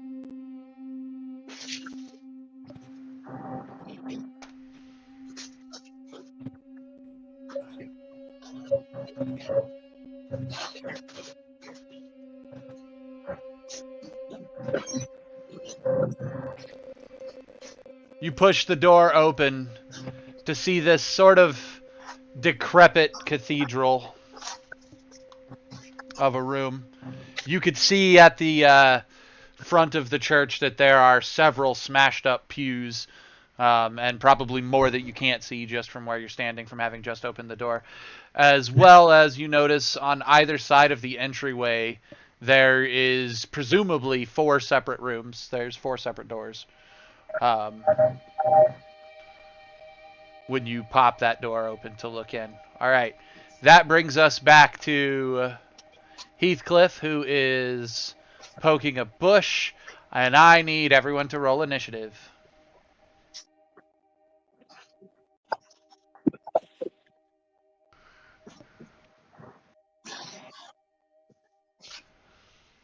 Heathcliff, you always go first. I didn't with the elk. The elk went first.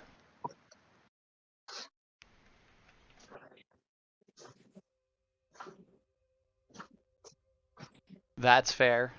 That was the one time.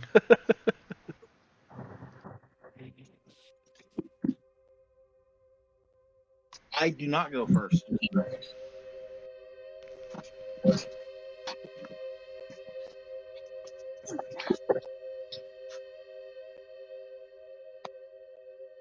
And I don't go last.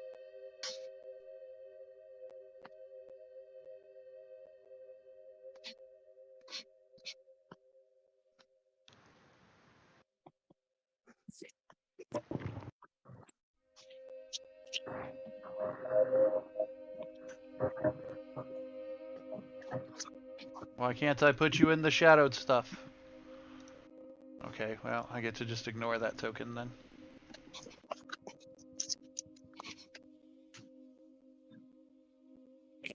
Alright. Heathcliff, you poke in, and the moment you poke in, an arm comes out at you. And I don't mean like a body attached to an arm. I mean an arm comes out of the bush at you, detached from the rest of its form, from its body, the torso that it belongs to. And this arm, as it lunges at you and just sort of flops to the ground in front of the bush, more arms and legs and even a few torsos and body parts just sort of writhe out in a heaping mass of undulating undead body parts. Okay. Heathcliff is gonna jump back, not out of combat range, but as like a whoa.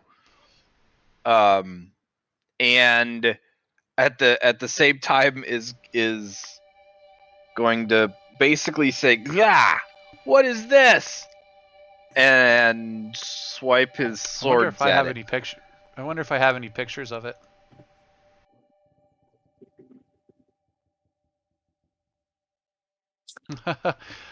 This is much larger than it actually is.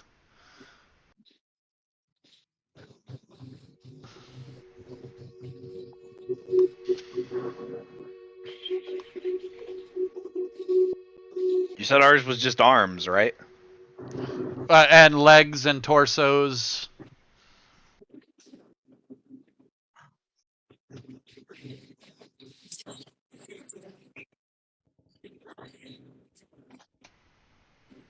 So did you say you're going to take a swing at it? Yeah, I'm actually gonna take 2 swings at it.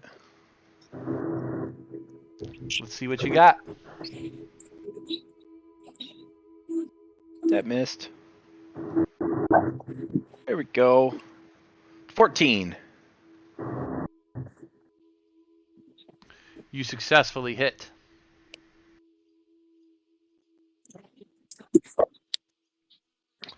For 10 damage. Which it resisted. Would I see that? You would know that you're hitting as much open space as you are actual chunks of flesh. Okay, then It is a swarm. You would know, I guess, from that you would view this as a swarm of body parts. I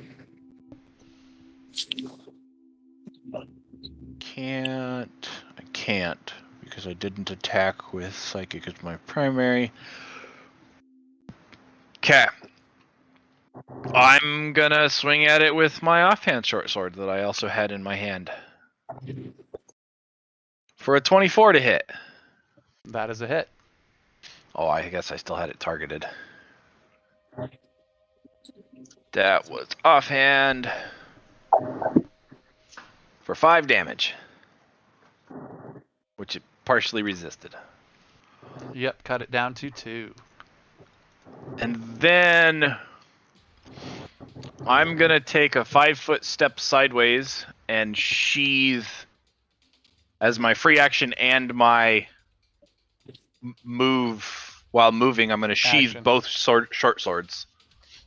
Okay. And in my turn. Alright. That actually makes it the creature's turn. The creature comes at you, undulating in all of its fleshy glory, dried guts falling out of some of the limbs. And it tries to just shove its entire mass at you.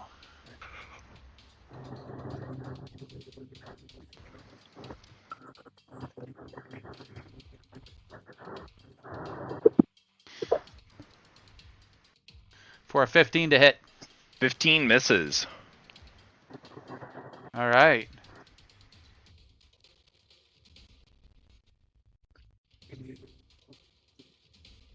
Even though it fails to just engulf you in its massive tumbling body parts, the hands that are in there, the arms, begin trying to grip hold of you. 23 to hit. That hits.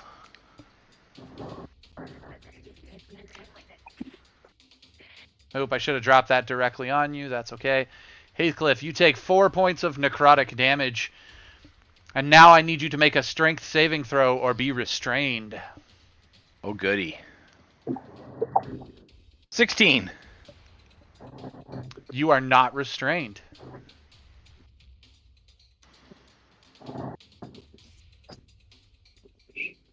Whoops, I grabbed you.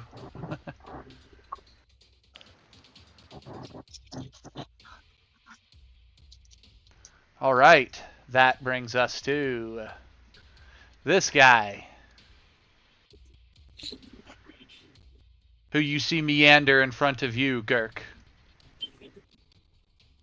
inside of the church.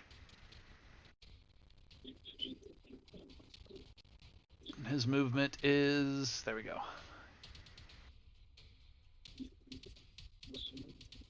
And he just slowly begins lumbering towards you. This half-eaten, Day of the Dead looking classic zombie just comes wandering out from the front of the church towards you. You also hear a rattling come from one of the doors of the closed rooms. Sazid, your turn.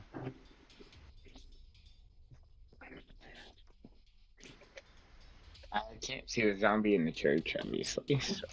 But you can see Abel's reaction. Yes. But I'll let those two handle them, and I'll move over here and help Heathcliff. 20 feet. Get behind him.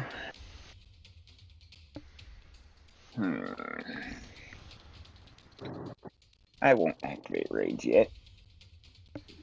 But I will attack with my talons and use my Touch of Death. Oh, I need to see.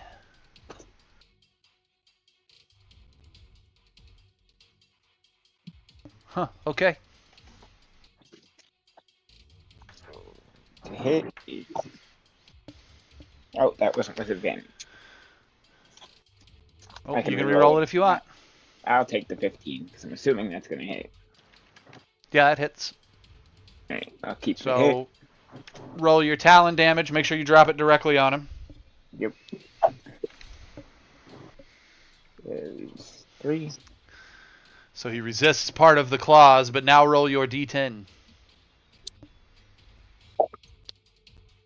9. Nice.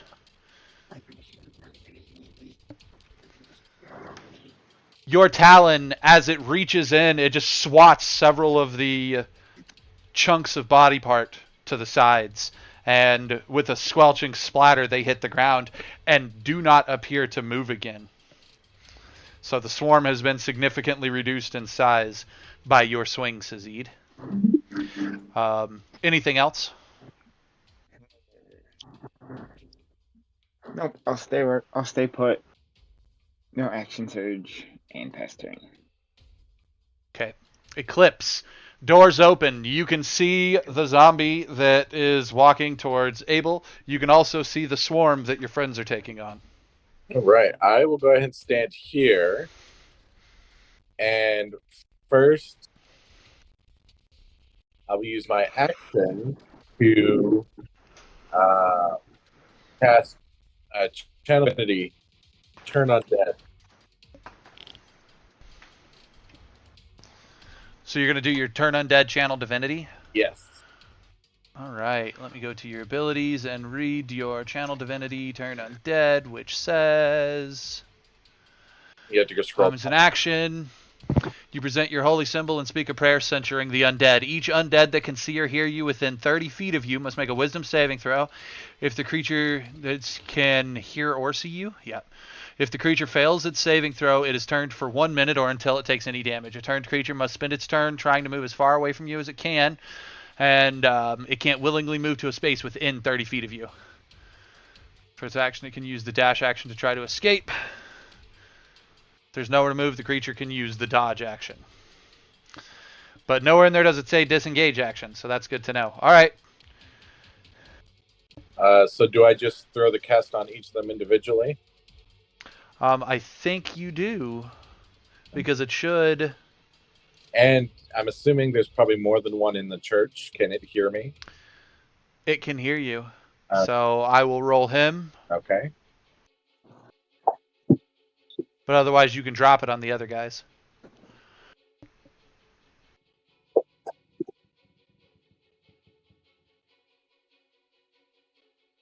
All right. And do you want to drop it on? This guy over here, yes. Yep. All right. The swarm is successfully turned. The zombie inside of the building is not. I expected at least one of them to not be affected. That's why I'm going to use my bonus action to do Starry Form and fire at the zombie that's not affected.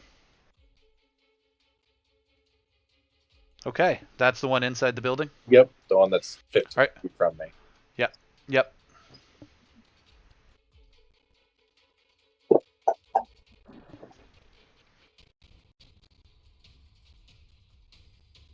$13?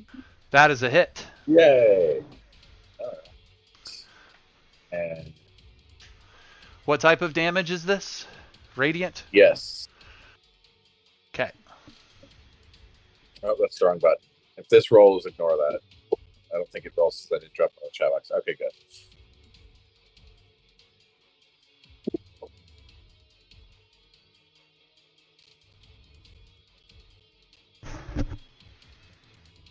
So 11 damage. That's a hell of a hit. It takes it and lets out just a bit of a yowl, turning its attention to you. Originally, it was just moving towards the open door, but now it has a target. Yay! Anything else? Nope. Gurk, it is your turn. You got a zombie 15 feet to the north of you, and then you have a swarm of zombies fighting your two allies. A swarm of zombie parts fighting your two allies that has currently been turned to try to run away. What would you like to do? I'm gonna cast Eldritch Blast at the one inside the building and then close the door. All right. Do you need me to roll Eldritch Blast for you? If you would, please.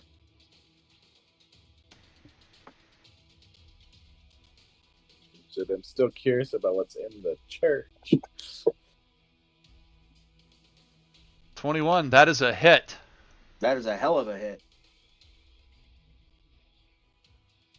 For 13 damage, which combined with the previous damage knocked it into the unconscious dying condition. Oh, well then I'm no longer closing the door. Yeah, it's just wriggling back and forth on the floor now, twitching, death throes. So what else would you like to do? I'm looking. Do you move? Give me a second. Okay.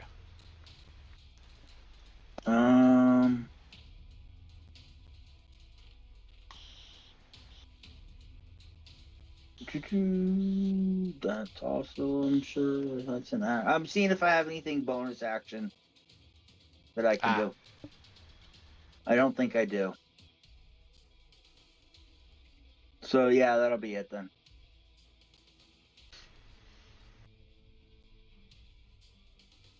All right, that brings us back to the top of initiative.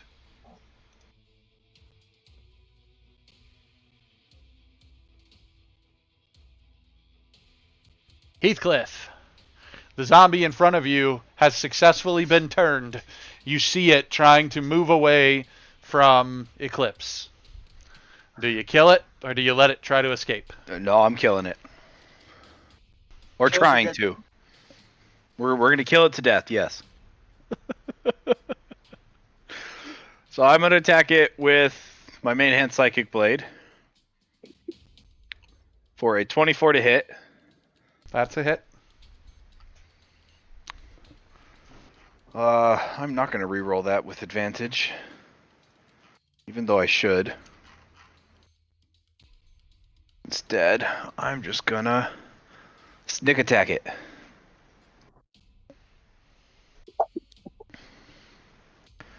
For 12. Which successfully goes through because you used your psychic abilities. Yeah, that was what I was testing. Was There's a small grouping of the swarm left. You get the kill shot. What does it look like?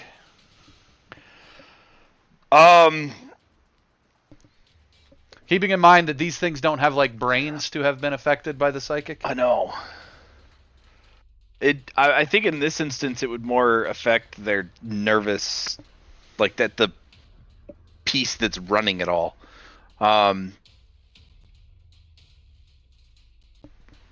Did we decide on a color? Because I can't remember. No, but psychic is usually purple. Okay. So, purple blade extends out from my fist and my wrist, and I slash it through, or I slash it down, and it passes through most of the body parts, leaving them all kind of twitching and spasming like they just got hit with a jolt of electricity. All right. And they react as though having their last nervous system kick of a dead body sitting on a mortician's table. And then they just stop on the ground.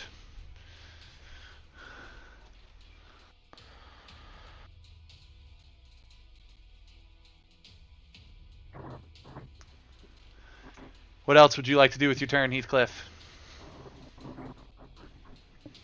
I would like to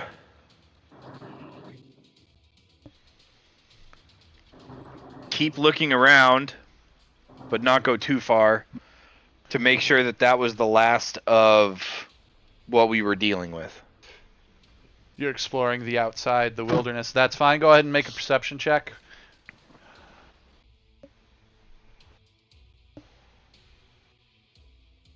$15. You hear sounds in the woods around you. There are other animals about. With your 15, you can't tell what, but since you guys have come out here into the woods, you've encountered everything from bandits to wolves to panthers to now the undead. There's something else out in the woods surrounding this building, but you're not sure what. Okay, I would You let just hear and see the movement. I would let Sazid and Eclipse know that there is more out here, but for the exterior, as of right now, we're currently in the clear. Thanks for letting me know. He can't let you know. He did it psychically. And you weren't in the group this time. Anything else, Heathcliff? I would start moving back towards. I'm not going to move my full movement. Moving back towards the group. Actually, Remember, they're still in initiative order, so. Right. I'm going to. I'm actually going to bonus action hide, because I didn't use my bonus action. And I got a 14, but I'm going to move slowly back towards them, but not looking towards them, looking out. Okay. And then that would you're end. Done? Yep. All right. You hear rattling, or I'm sorry. You guys had heard rattling inside on one of the doors. The rattling came to a stop. Sazid, your turn. The swarm of zombies went down in front of you, and you see Heathcliff taking out his ranged weapon and looking out towards the tree line as he's backing towards the group. I'll on the psychic network respond to what he said and say, all the more reason we should get inside if there's other things out there. I agree. And then do just that and get inside with my full movement. And there's no rattling going on currently, so Nope, there's 4 doors. That's it. All right, Eclipse. You hear him say that it's safer inside the building, and he jumps in. I will go ahead and go in far enough to light the area because I is shiny. Your perception's high enough to know that this door closest to you is the one that was rattling. Door closest. Wait, are these little white squares doors? Yes. Oh, okay. Those are very tiny doors. Okay. You know what? Screw it. I'm gonna open the door.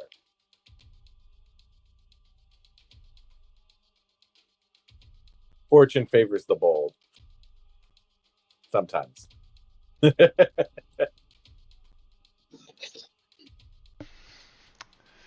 You open the door, and in the corner of this office is one of those zombie creatures, not unlike the one you fought in the hall.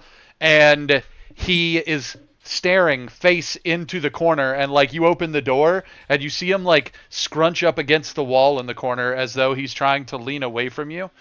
But otherwise, he's just unhostile. He is just hanging out in the corner. I'll go ahead and let everyone know, like, there's a zombie in this room, and he's doing nothing. Kill it. What's your passive insight? Oh, wait, what? What's your passive insight? Oh, passive insight. That's just 10 plus your insight, right? Yep. That would be 14. Yeah, I mean, you're aware he's not just doing nothing. He was successfully turned. He's trying to get away from you, but he can't go anywhere. He was trapped in a room. Okay. So he's as far away from you as he can get. Well, might as well just deal with him as he is. I will go ahead and use my bonus action to fire my arrow at him. Just remember, once you deal damage to him, the turned condition drops. Yep.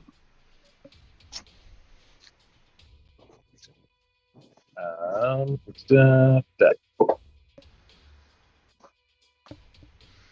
That's a hit.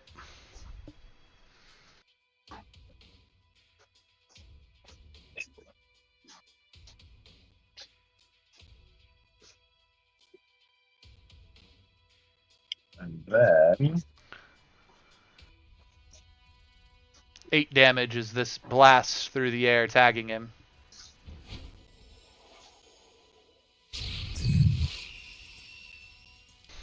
It turns, giving a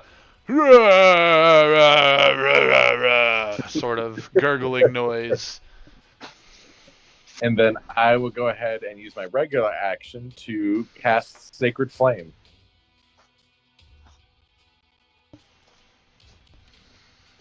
Okay. Yeah, okay.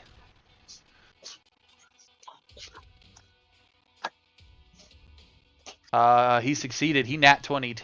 Of course he nat 20'd. And I'm assuming this is also another one where he takes no damage from it. Yep. Yep, okay. And so that was a total of 1, 2, 3, 4. So it's just 25 feet. Well, 5 total. 25 feet.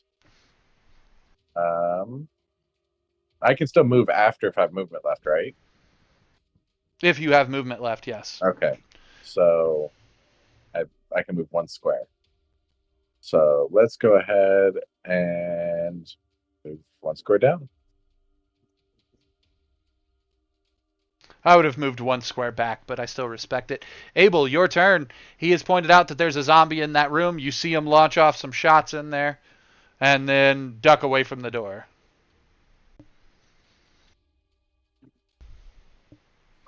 I'm gonna go in and I'm going to hit him with the Oathbreaker. You're gonna run in with the sword? Okay. Yep. 5, 10, 15, 20, 25. Alright. Can you roll it for me, please? Yep.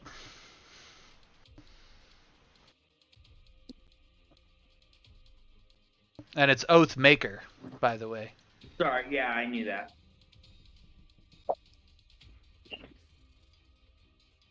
You got a 19 to hit, and you hit. I'm gonna use Divine Smite. Pact Magic.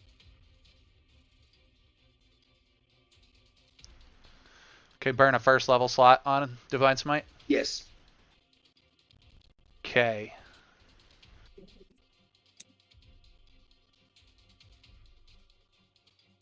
Does that effect actually apply? No. Okay.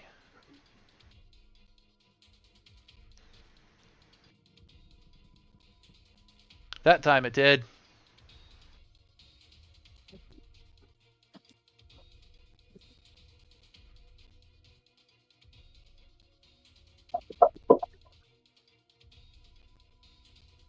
$27 damage as your Divine Smite cracks off. Now, to be clear, your sword's base damage of slashing had an effect before the creature died, so I want to at least point out what the effect was. You were the only one to hit it with normal damage types. Okay. And it has Loathsome Limbs. Whenever it takes at least 5 bludgeoning or slashing damage, I have to roll a d20.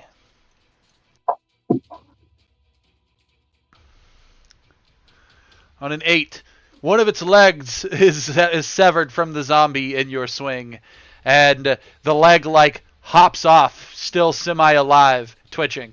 But you do enough damage to this guy that he falls unconscious. You've killed him. However, his leg is still alive, just sort of flopping on the floor next to him. Okay. Do you kill his leg or leave it flopping? I'm gonna kill his leg. That was a legitimate question. You guys saw the swarm outside. This is how they start. Yeah, I'm gonna kill the leg. Okay, you successfully take the time to kill the leg.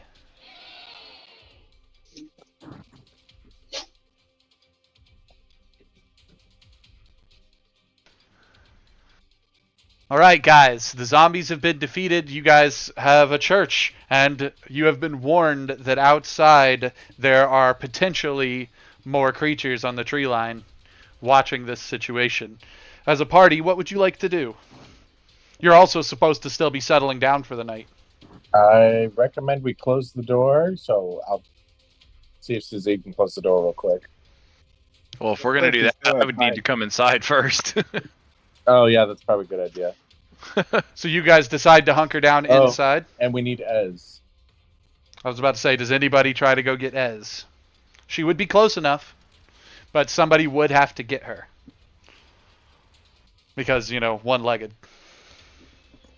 3 of us can stay here and search the rest of the church, make sure it's safe. 2 of us can go get his. Alright, who's staying behind? I'll stay behind. Alright, Abel and Eclipse are staying behind while the other 2 go and get Ez. And set you guys outside of the church for now. Alright, starting with... I'm going to go ahead and actually roll us a non-combat initiative.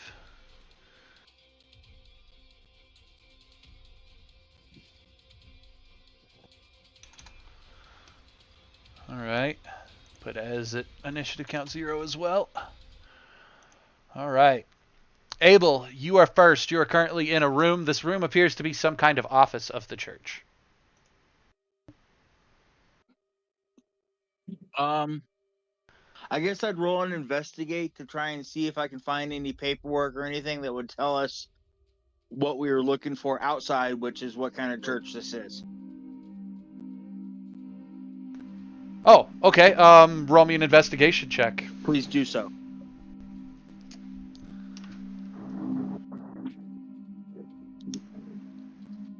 Skills, investigation.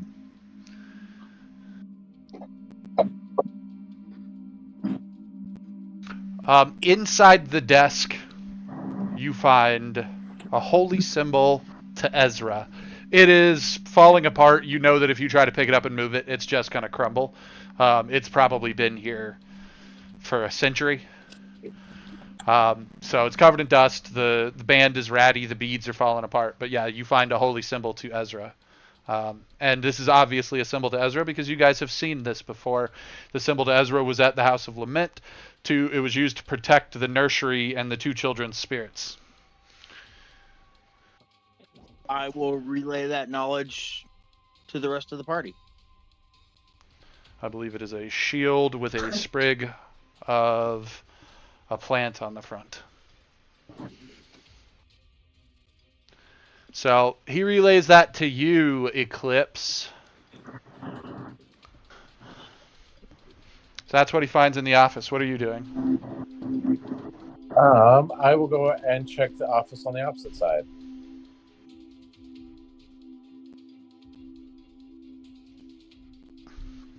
It's still playing the combat part of the music and shouldn't be. There it goes.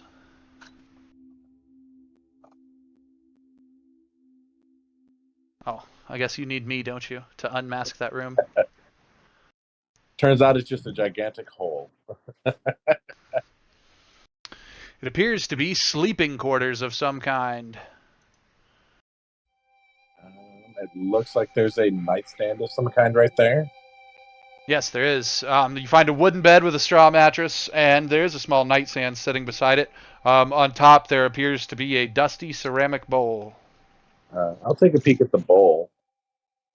It was a wash basin. Okay. At this point, it's old enough to call it an antique, but is it worth something? Probably not. Yeah. Okay. And I guess I'll end my turn by going just sitting on the bed for now. You don't pull the drawers out on the nightstand or anything? Oh, there's drawers in the nightstand. Yes, I'll go ahead and pull those out. Okay. I wanted to save you the trouble of doing it next turn and being disappointed. It's old perfumes and soaps, and they're all worn out and like moldy and just rotted and fetid. Okay, fun. Now, So I thought I would save you searching that on the next turn, well, and being like, well, there was your whole turn. thank you. I'll end my turn by sitting on the bed. Yeah. The bed all but collapses under your weight. Oh, sad day. It's ancient. The wood cracks.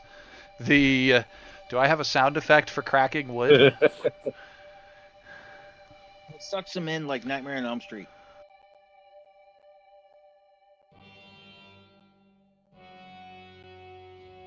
What? Okay.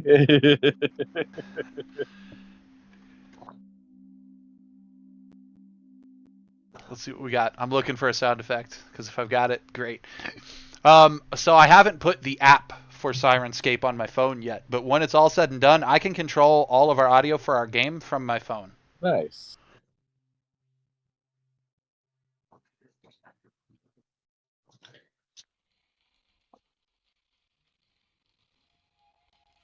That was the bed? That sounds more like a fire crackling.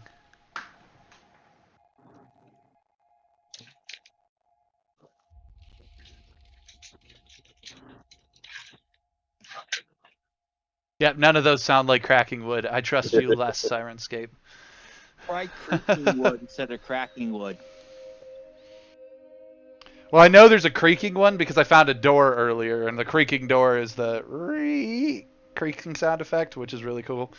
But that's okay. We'll set it aside. We don't need to dig in right now. I know there's a way that I can basically create an elements list and have all of the ones that I'm expecting to use in a single file. I just haven't figured out how to do it yet. So, Eclipse, yeah, you sit down on the bed. It begins to creak out beneath you, and that's the end of your turn? Yep. Heathcliff.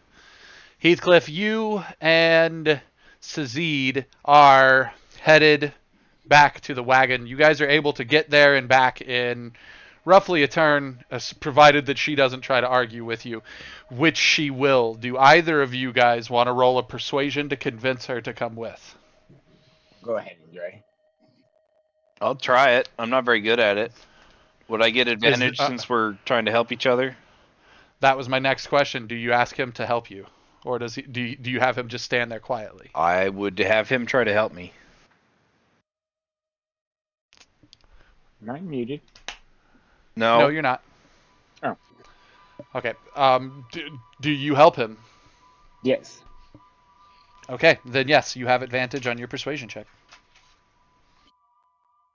Good. Yeah, we'll take it. She is convinced. She grabs a bag of her things. She hands you a key and tells you to lock the wagon, and then she says, "All right, who's going to carry me?" Suggest that he does, considering my condition. Oh, yes, your condition could be rough. Do you ask him about his condition when he says this? Um,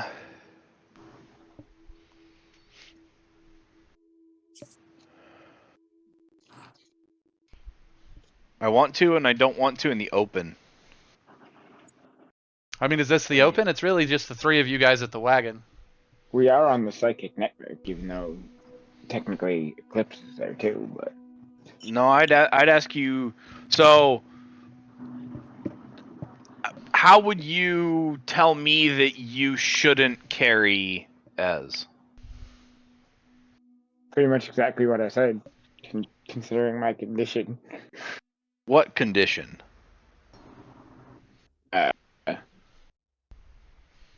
Is the necrotic damage visible when I do it, or? Yeah, I mean, things decay when you touch them. But they've only ever seen you sort of use that in combat, and so far on zombies and the tentacles that were shadows. Well, So the zombies were already decayed. There's only so much extra that's going to look like, especially at night.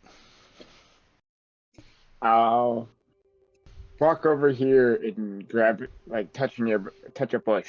Would it work on plants? Roll me a survival check and try to find like a squirrel or something. All right, we'll do that.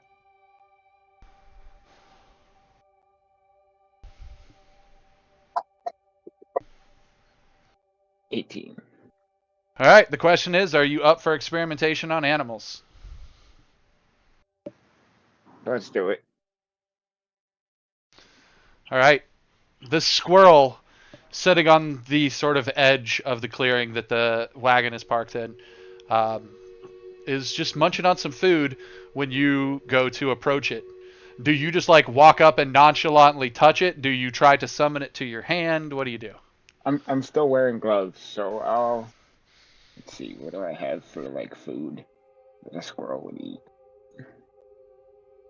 Yeah, I'll just take like some corn or whatever out of the rations and see if it'll come to my hand. So, okay. All right, if you're going to try to call it, I'm going to go ahead and put animal handling down. It was a question on whether I was going to make you make animal handling or an attack roll. So, animal handling. Oof. That's okay. It's a squirrel. It doesn't have a high target. Yeah, no. This squirrel becomes very interested in the food in your hand. And he comes over and tries to grab it. And as he reaches out to grab it, do you make sure he touches your feathers? For now, I'll just pick him up and walk back to the group with him like in my hands.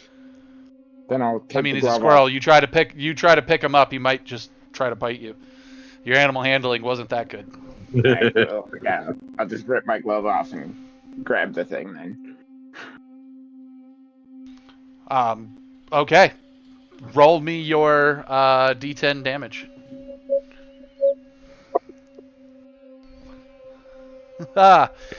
You do not kill the squirrel, but Heathcliff, you watch as the life drains from this furred creature. This was a red furred squirrel when it came up, super bushy tail. There are now streaks of gray and white in its fur, all the way down its tail, and it seems just ever so slightly emaciated. And it is panicked at the touch of our feathered friend, and to that end, it tries to bite you. He's failing to bite you, but he is trying. Do you let him go? Yeah, I'll let him go. He hits the ground, sort of makes a hissing, chirping noise at you, and then runs away.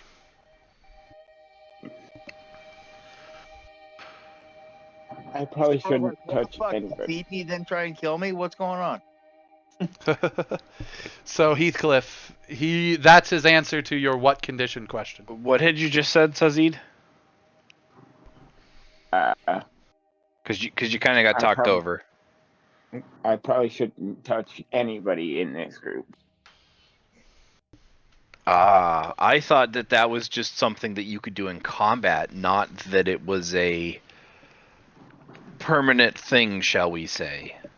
I will be happy to carry Ez if you want to lock up the trailer. Can do. I'll put my glove back on, take the key, and lock the trailer. All right. Heathcliff, you begin making your way back with her held over your arm and shoulder. No, I was thinking piggyback. She ain't gonna accept a piggyback. But First off, she's only got one leg, so if you try to piggyback her, she can't. She only has one leg to wrap around you. It's not gonna work. But she's okay with like sack of potatoes over the shoulder. I kind of figured you were either gonna fireman's carry her or like newlywed wife carry her. All right, either of those would work. Sorry, when you said over the shoulders, all I thought was like sack of potatoes. Fair enough. Now there are specific like I say a fireman's carry, which is a rescue carry. Yeah, it's over both shoulders kind of thing. But you start walking towards the church. I need a perception check from Sazid, please.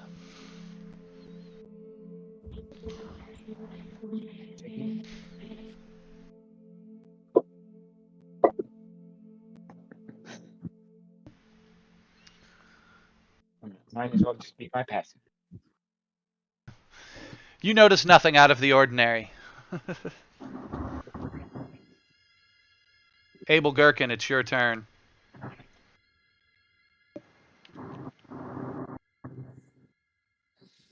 Do you go explore a different room? Yes, I do. You have one immediately to the south of you and one across the hall to the south of you. Immediately to the south of me.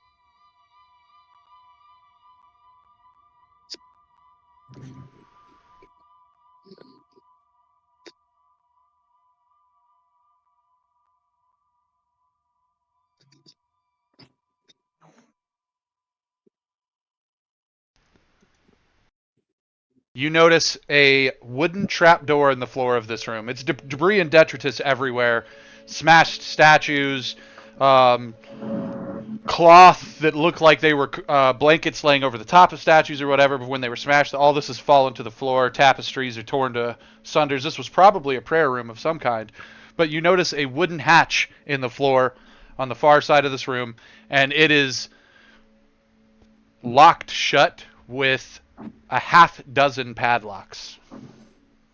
Now would be a good time to use my divine sense.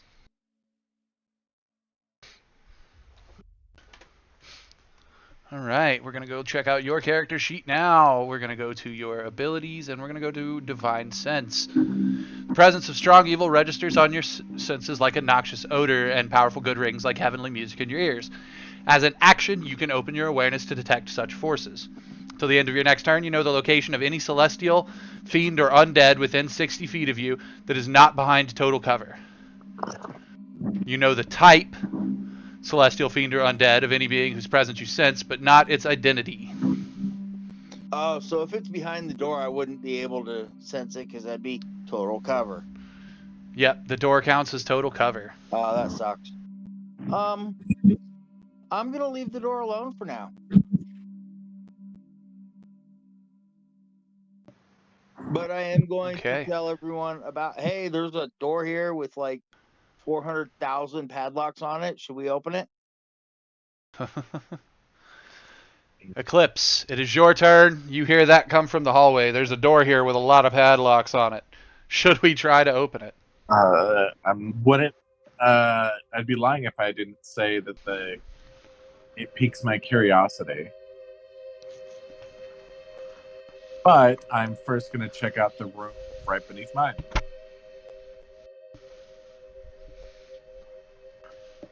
As you talk about it piquing your curiosity, Ez goes, in a church that was filled with the undead, you would think you'd probably want to leave alone the sealed chamber.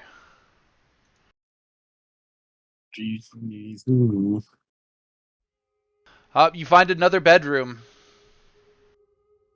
And the image shows one bed. There's actually 4 separate bunks in here, which you assume, monks or church workers would have lived in this chamber. Okay. I'll go ahead and test one of the beds to see if it can hold anyway. Oh no, you could tell just walking in and just kind of touching them that all of this will just sort of crumble. Okay, and then I guess I'll just head over and join Abel in here. All right, you also see the hatch in the floor. Sazid and Heathcliff. Heathcliff, you have gotten back inside with her. You have caught the tail end of this conversation about the hatch in the other room. Do you have an opinion?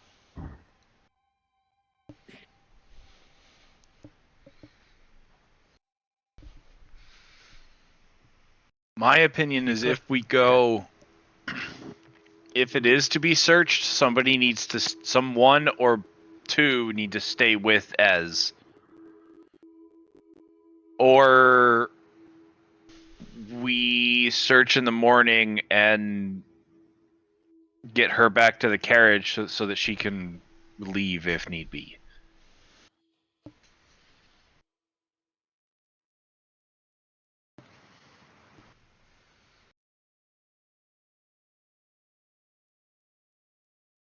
So he's leaving it up to the party. Do you guys want to go in or not? I suggest we wait till morning. Yeah, I don't mind waiting until tomorrow.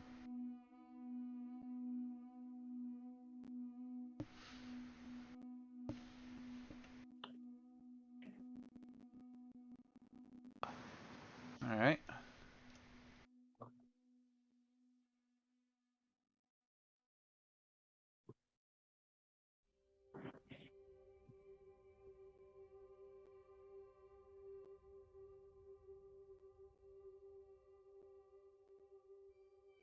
I'm not doing things with the map right now, I promise. And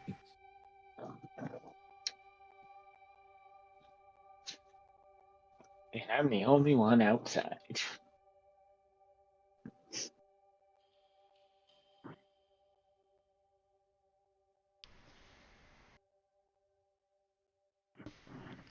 You are, in fact, Sazid. Give me an initiative, please. 19. Sazid, you get to go first. You have just enough time to notice these 4 creatures approaching you from out of the woods around the church. 4 more zombies. But that's not the worst part. The worst part is they surprised you. So you can do absolutely nothing for your turn. Not even get off a psychic message to warn them that there's zombies out here? Technically, you can use a soliloquy at any point for that, between now and your next turn. I'll do that now. But it still won't be enough time to get any actions from anybody else this turn. Totally stay no. How do you tell them? Do you scream, "Ah, zombies"? Like, what do you got? Real Guys, I could use some help out here. We have more company.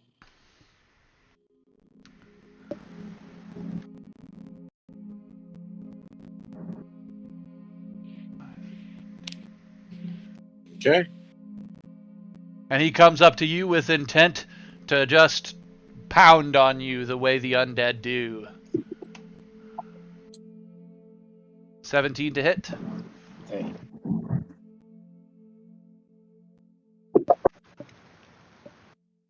Sazid takes 5 points of damage as this thing slams into him.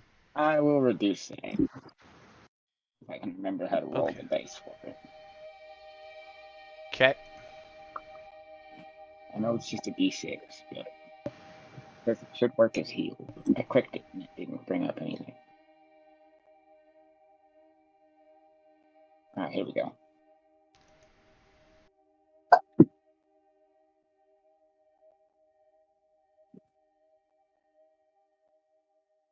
Six plus 2. Did it auto apply it? Yeah, because I found the dice. And I knew we had set it up. I just had to find it. Okay.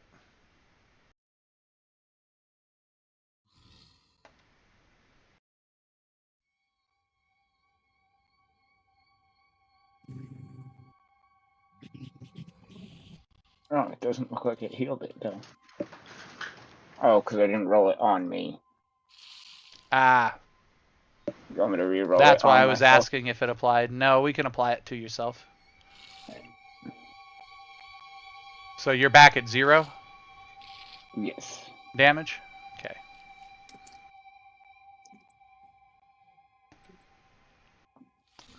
All right.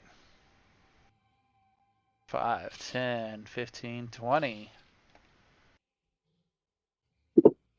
He also tries to just swarm you with a 7 to hit. That's a miss. Yeah, I thought so.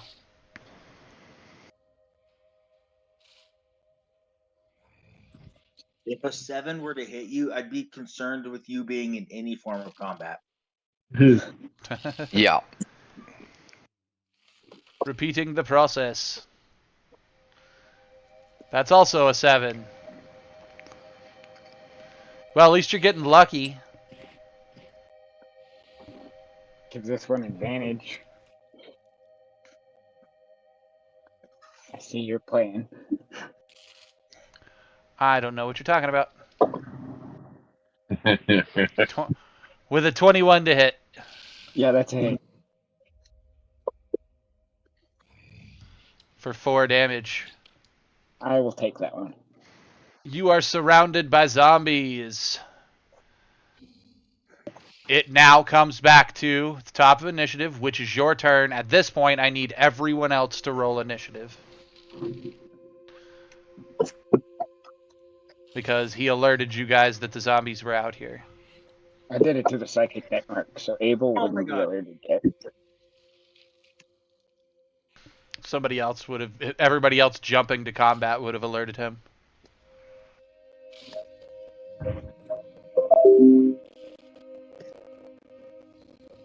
So, alright, top of initiative. We'll actually make it Heathcliff's turn. So I'm gonna say You out glance loud. out the door and can see him surrounded. I'm gonna say out loud for Abel's benefit that there are zombies outside surrounding Sazid. I'm gonna turn to Esmeralda and say I'm gonna set you down and go outside and help Sazid. As says, I don't know who Esmeralda is. I'd set Ez down and then move here and swipe a psychic blade at weekend 5 for a 19 to hit. That is a hit.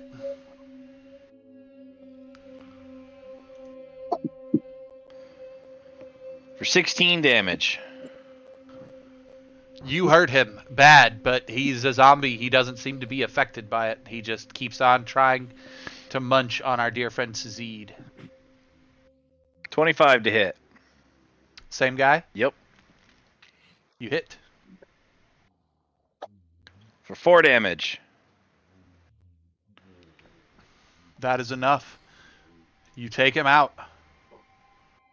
A splatter of purple zombie flesh and goo and blood on the floor. Alright, I'm going to move down here using the rest of my movement and in my turn. Okay. Sazid, your turn. Did you have One of them that was near you got dropped. Excuse me. I will thank Heathcliff for his assistance, draw my rapier, and go to swing at weakened. Actually, yeah, I'll go with my talents first at weakened 3. Did you add zombie sounds, by the way? I did. Because I got my dog's attention, like he's on my bed, like alert. He's like, "What's that?" I thought for a second that I left the game running. Oh, you got a 21 to hit. That is a hit on one of the zombies. It's fine. I'm also going to use my touch of death. So There's no one first, here. regular damage. 6, which you didn't resist. And the necrotic. And this was which zombie? 3? 3, yes. All right. Zombie 3 has taken a fair amount of damage, but he's still ticking. He seems to be the hardiest of the 3 remaining. Action surge. Anything else, Azid? Oh, action surge. Right on. And do it all over again. For a 11 to hit. That is a hit.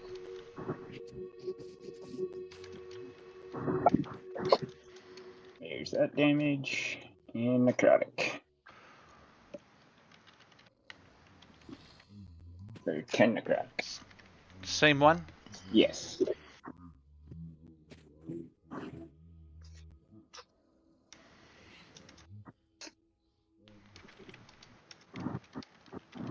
Another splatter on the ground as that one just falls, writhing to the misery that is your touch of death. And I'll stay right where I am because he can move in and get advantage. Pass turn. Zombie number 1.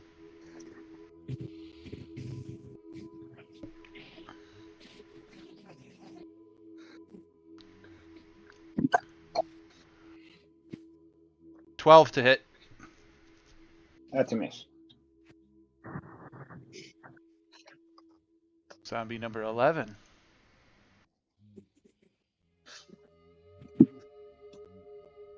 For a 21 to hit. That's a big hit. For 6 points of damage. I'm gonna reduce that one again. Okay, remember to drop your healing on you.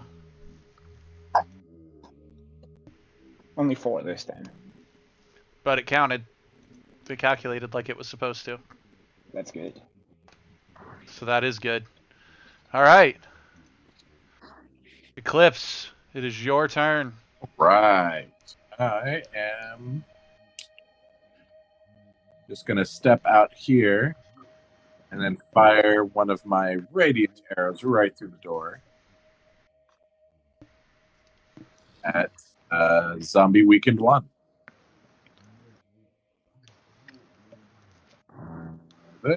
Wouldn't we have advantage because I'm within 5 feet? No. No.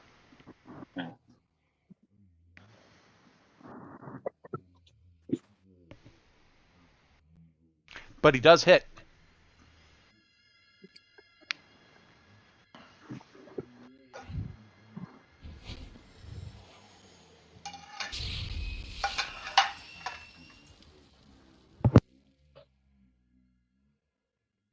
And then, What is your damage, sir? It was 6 damage. Okay. yes. And then? And then I'm going to cast Toll the Dead on the same one. Alright.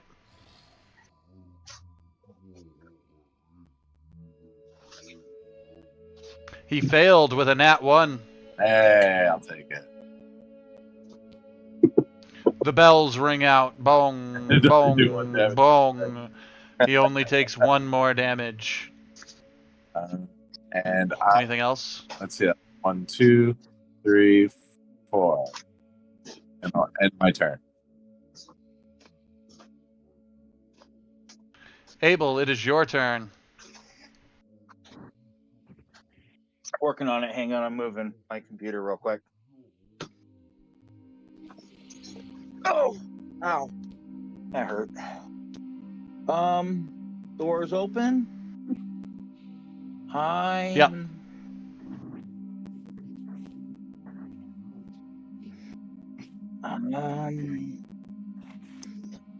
Anywhere I go. 5, 10. No, that'd give me combat advantage or opportunity attack. What is the penalty if I fire through somebody with a magic spell? Depends on what you're firing, but if it's a ranged attack, even if it's a magic spell, they would have...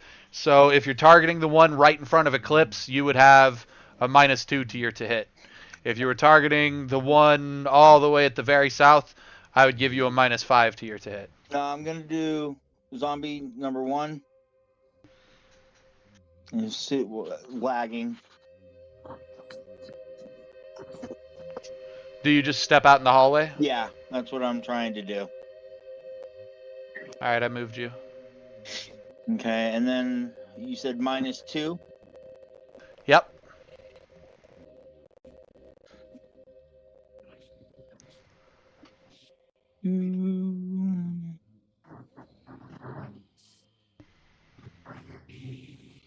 Do you want me to roll it directly on him or just normal roll it?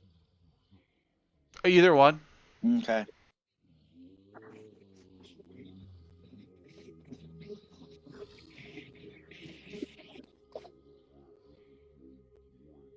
$17 is a hit.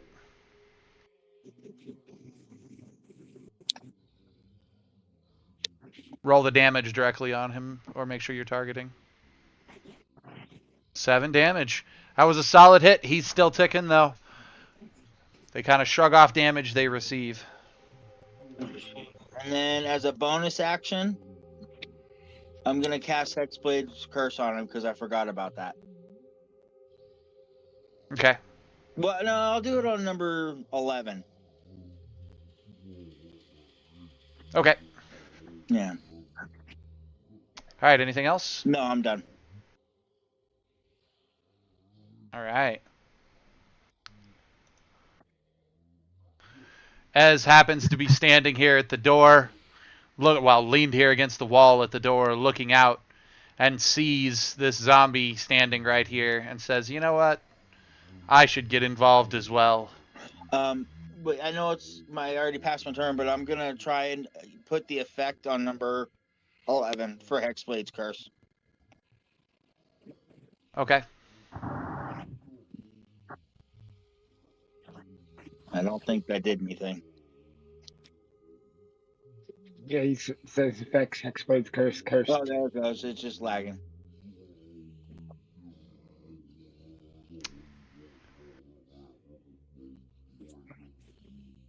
Okay.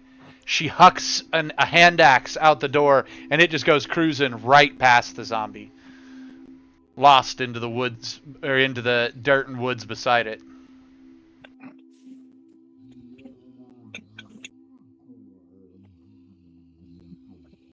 Top of initiative, Heathcliff. I'm going to move a couple steps sideways. And attack weakened 11. Okay.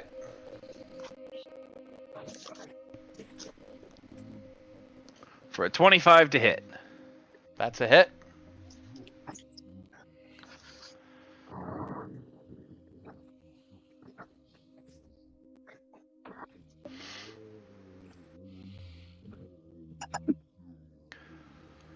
For 14 damage. That is a solid hit, but it does not drop it. And then we're going to attack it again. For a 19 to hit.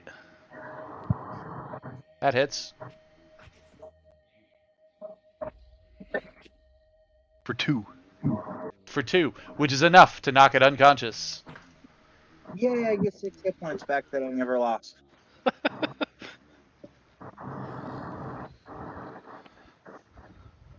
Anything else, Heathcliff? Nope, that'll be it.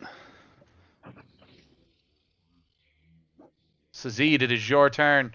You notice this hand axe come flying past you into the dirt next to you.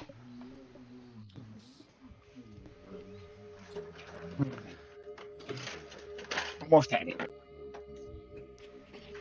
And then I'll go to attack the one remaining zombie with my talons. Mm-hmm. A 17 to hit. That is a hit. Do not roll your damage directly on him. 5. Okay, between that and I'm sure how much ever, go ahead and roll your necrotic. Oh, that was a D8. Oh, 1 necrotic. That's all right. He only had 2 hit points left. However, He did get an action point from Ez's critical miss that she rolled. And that action point has allowed him to stay at 1 hit point. So you dropped him to 0, and he returned to 1. And the way that looks is you watch the what's left of the life sap out of him. But even as you watch it sap out of him, you see him drawing back to swing again with another punch. And I'll go Is to there anything swing. else to do with your turn?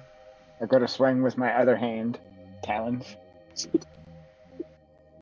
for an 8 to hit. That is a hit. You want me to roll it on him or not?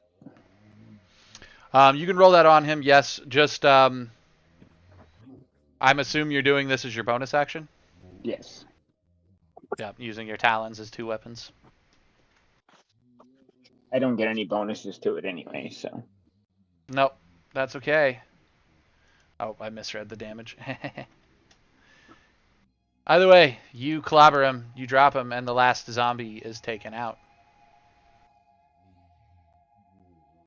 Now maybe we can finally get some rest.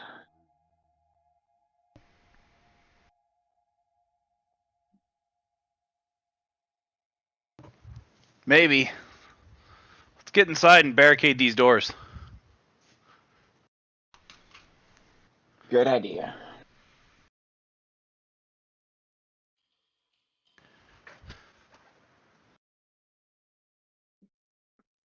I know where we can get some padlocks if we need them. Get some what? Padlocks? On the way in, could I grab Ez's axe and bring it back to her? You can certainly look for it. I will do so. It's an investigation check, sir. I'm working on it. I always click, every other tab. Except for the one that says skills before I realize that it's skills. 19.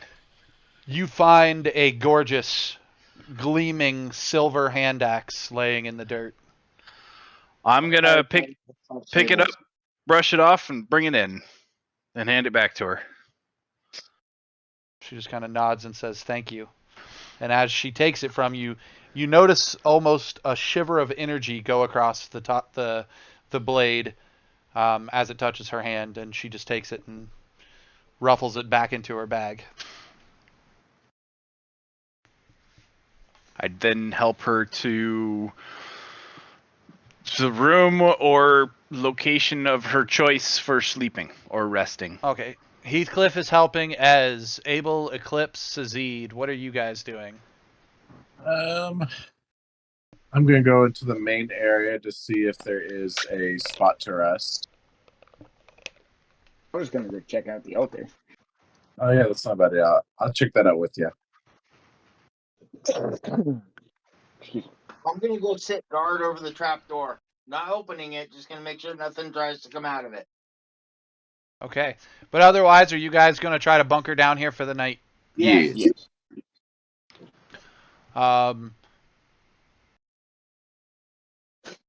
Heathcliff, that leaves you. You were the only one who had said you wanted to barricade the door. And while you were helping her, everybody wandered off, which means you and you alone get to make the survival check for barricading the door.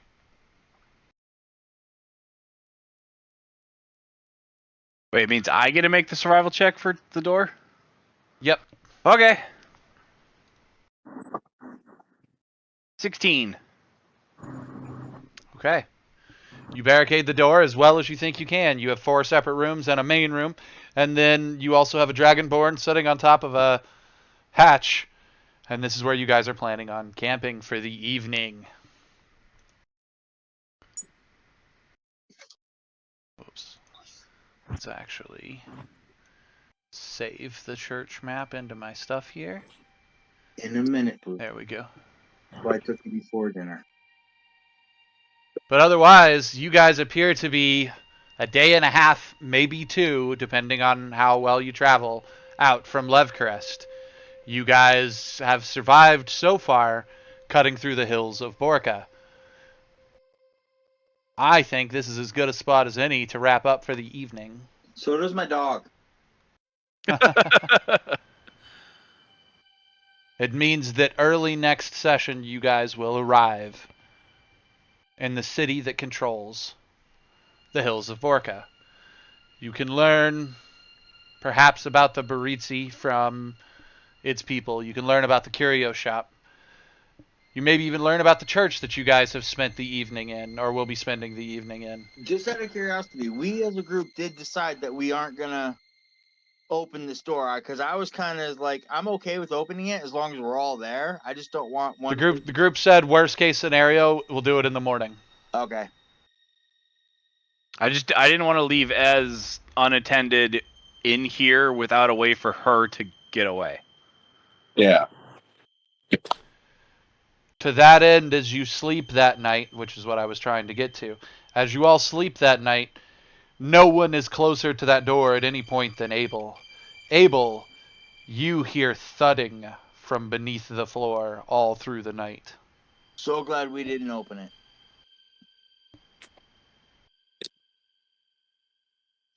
Like, to everyone else who's been watching the stream, I hope you guys have had a great evening. We've had a pretty decent view count this whole time. I want to say I appreciate all of you. I hope you guys have enjoyed it. I also appreciate my lurkers. So next time, if you guys want to chat, feel free. But if you don't, feel free to continue doing what you're doing. Next Friday, this video will be up on YouTube. Probably Monday, I'll try to get up another stack of my other videos. Nab, always good to know. I wondered if you were out there. You often are and not saying anything. That's what you do. You're my favorite lurk support.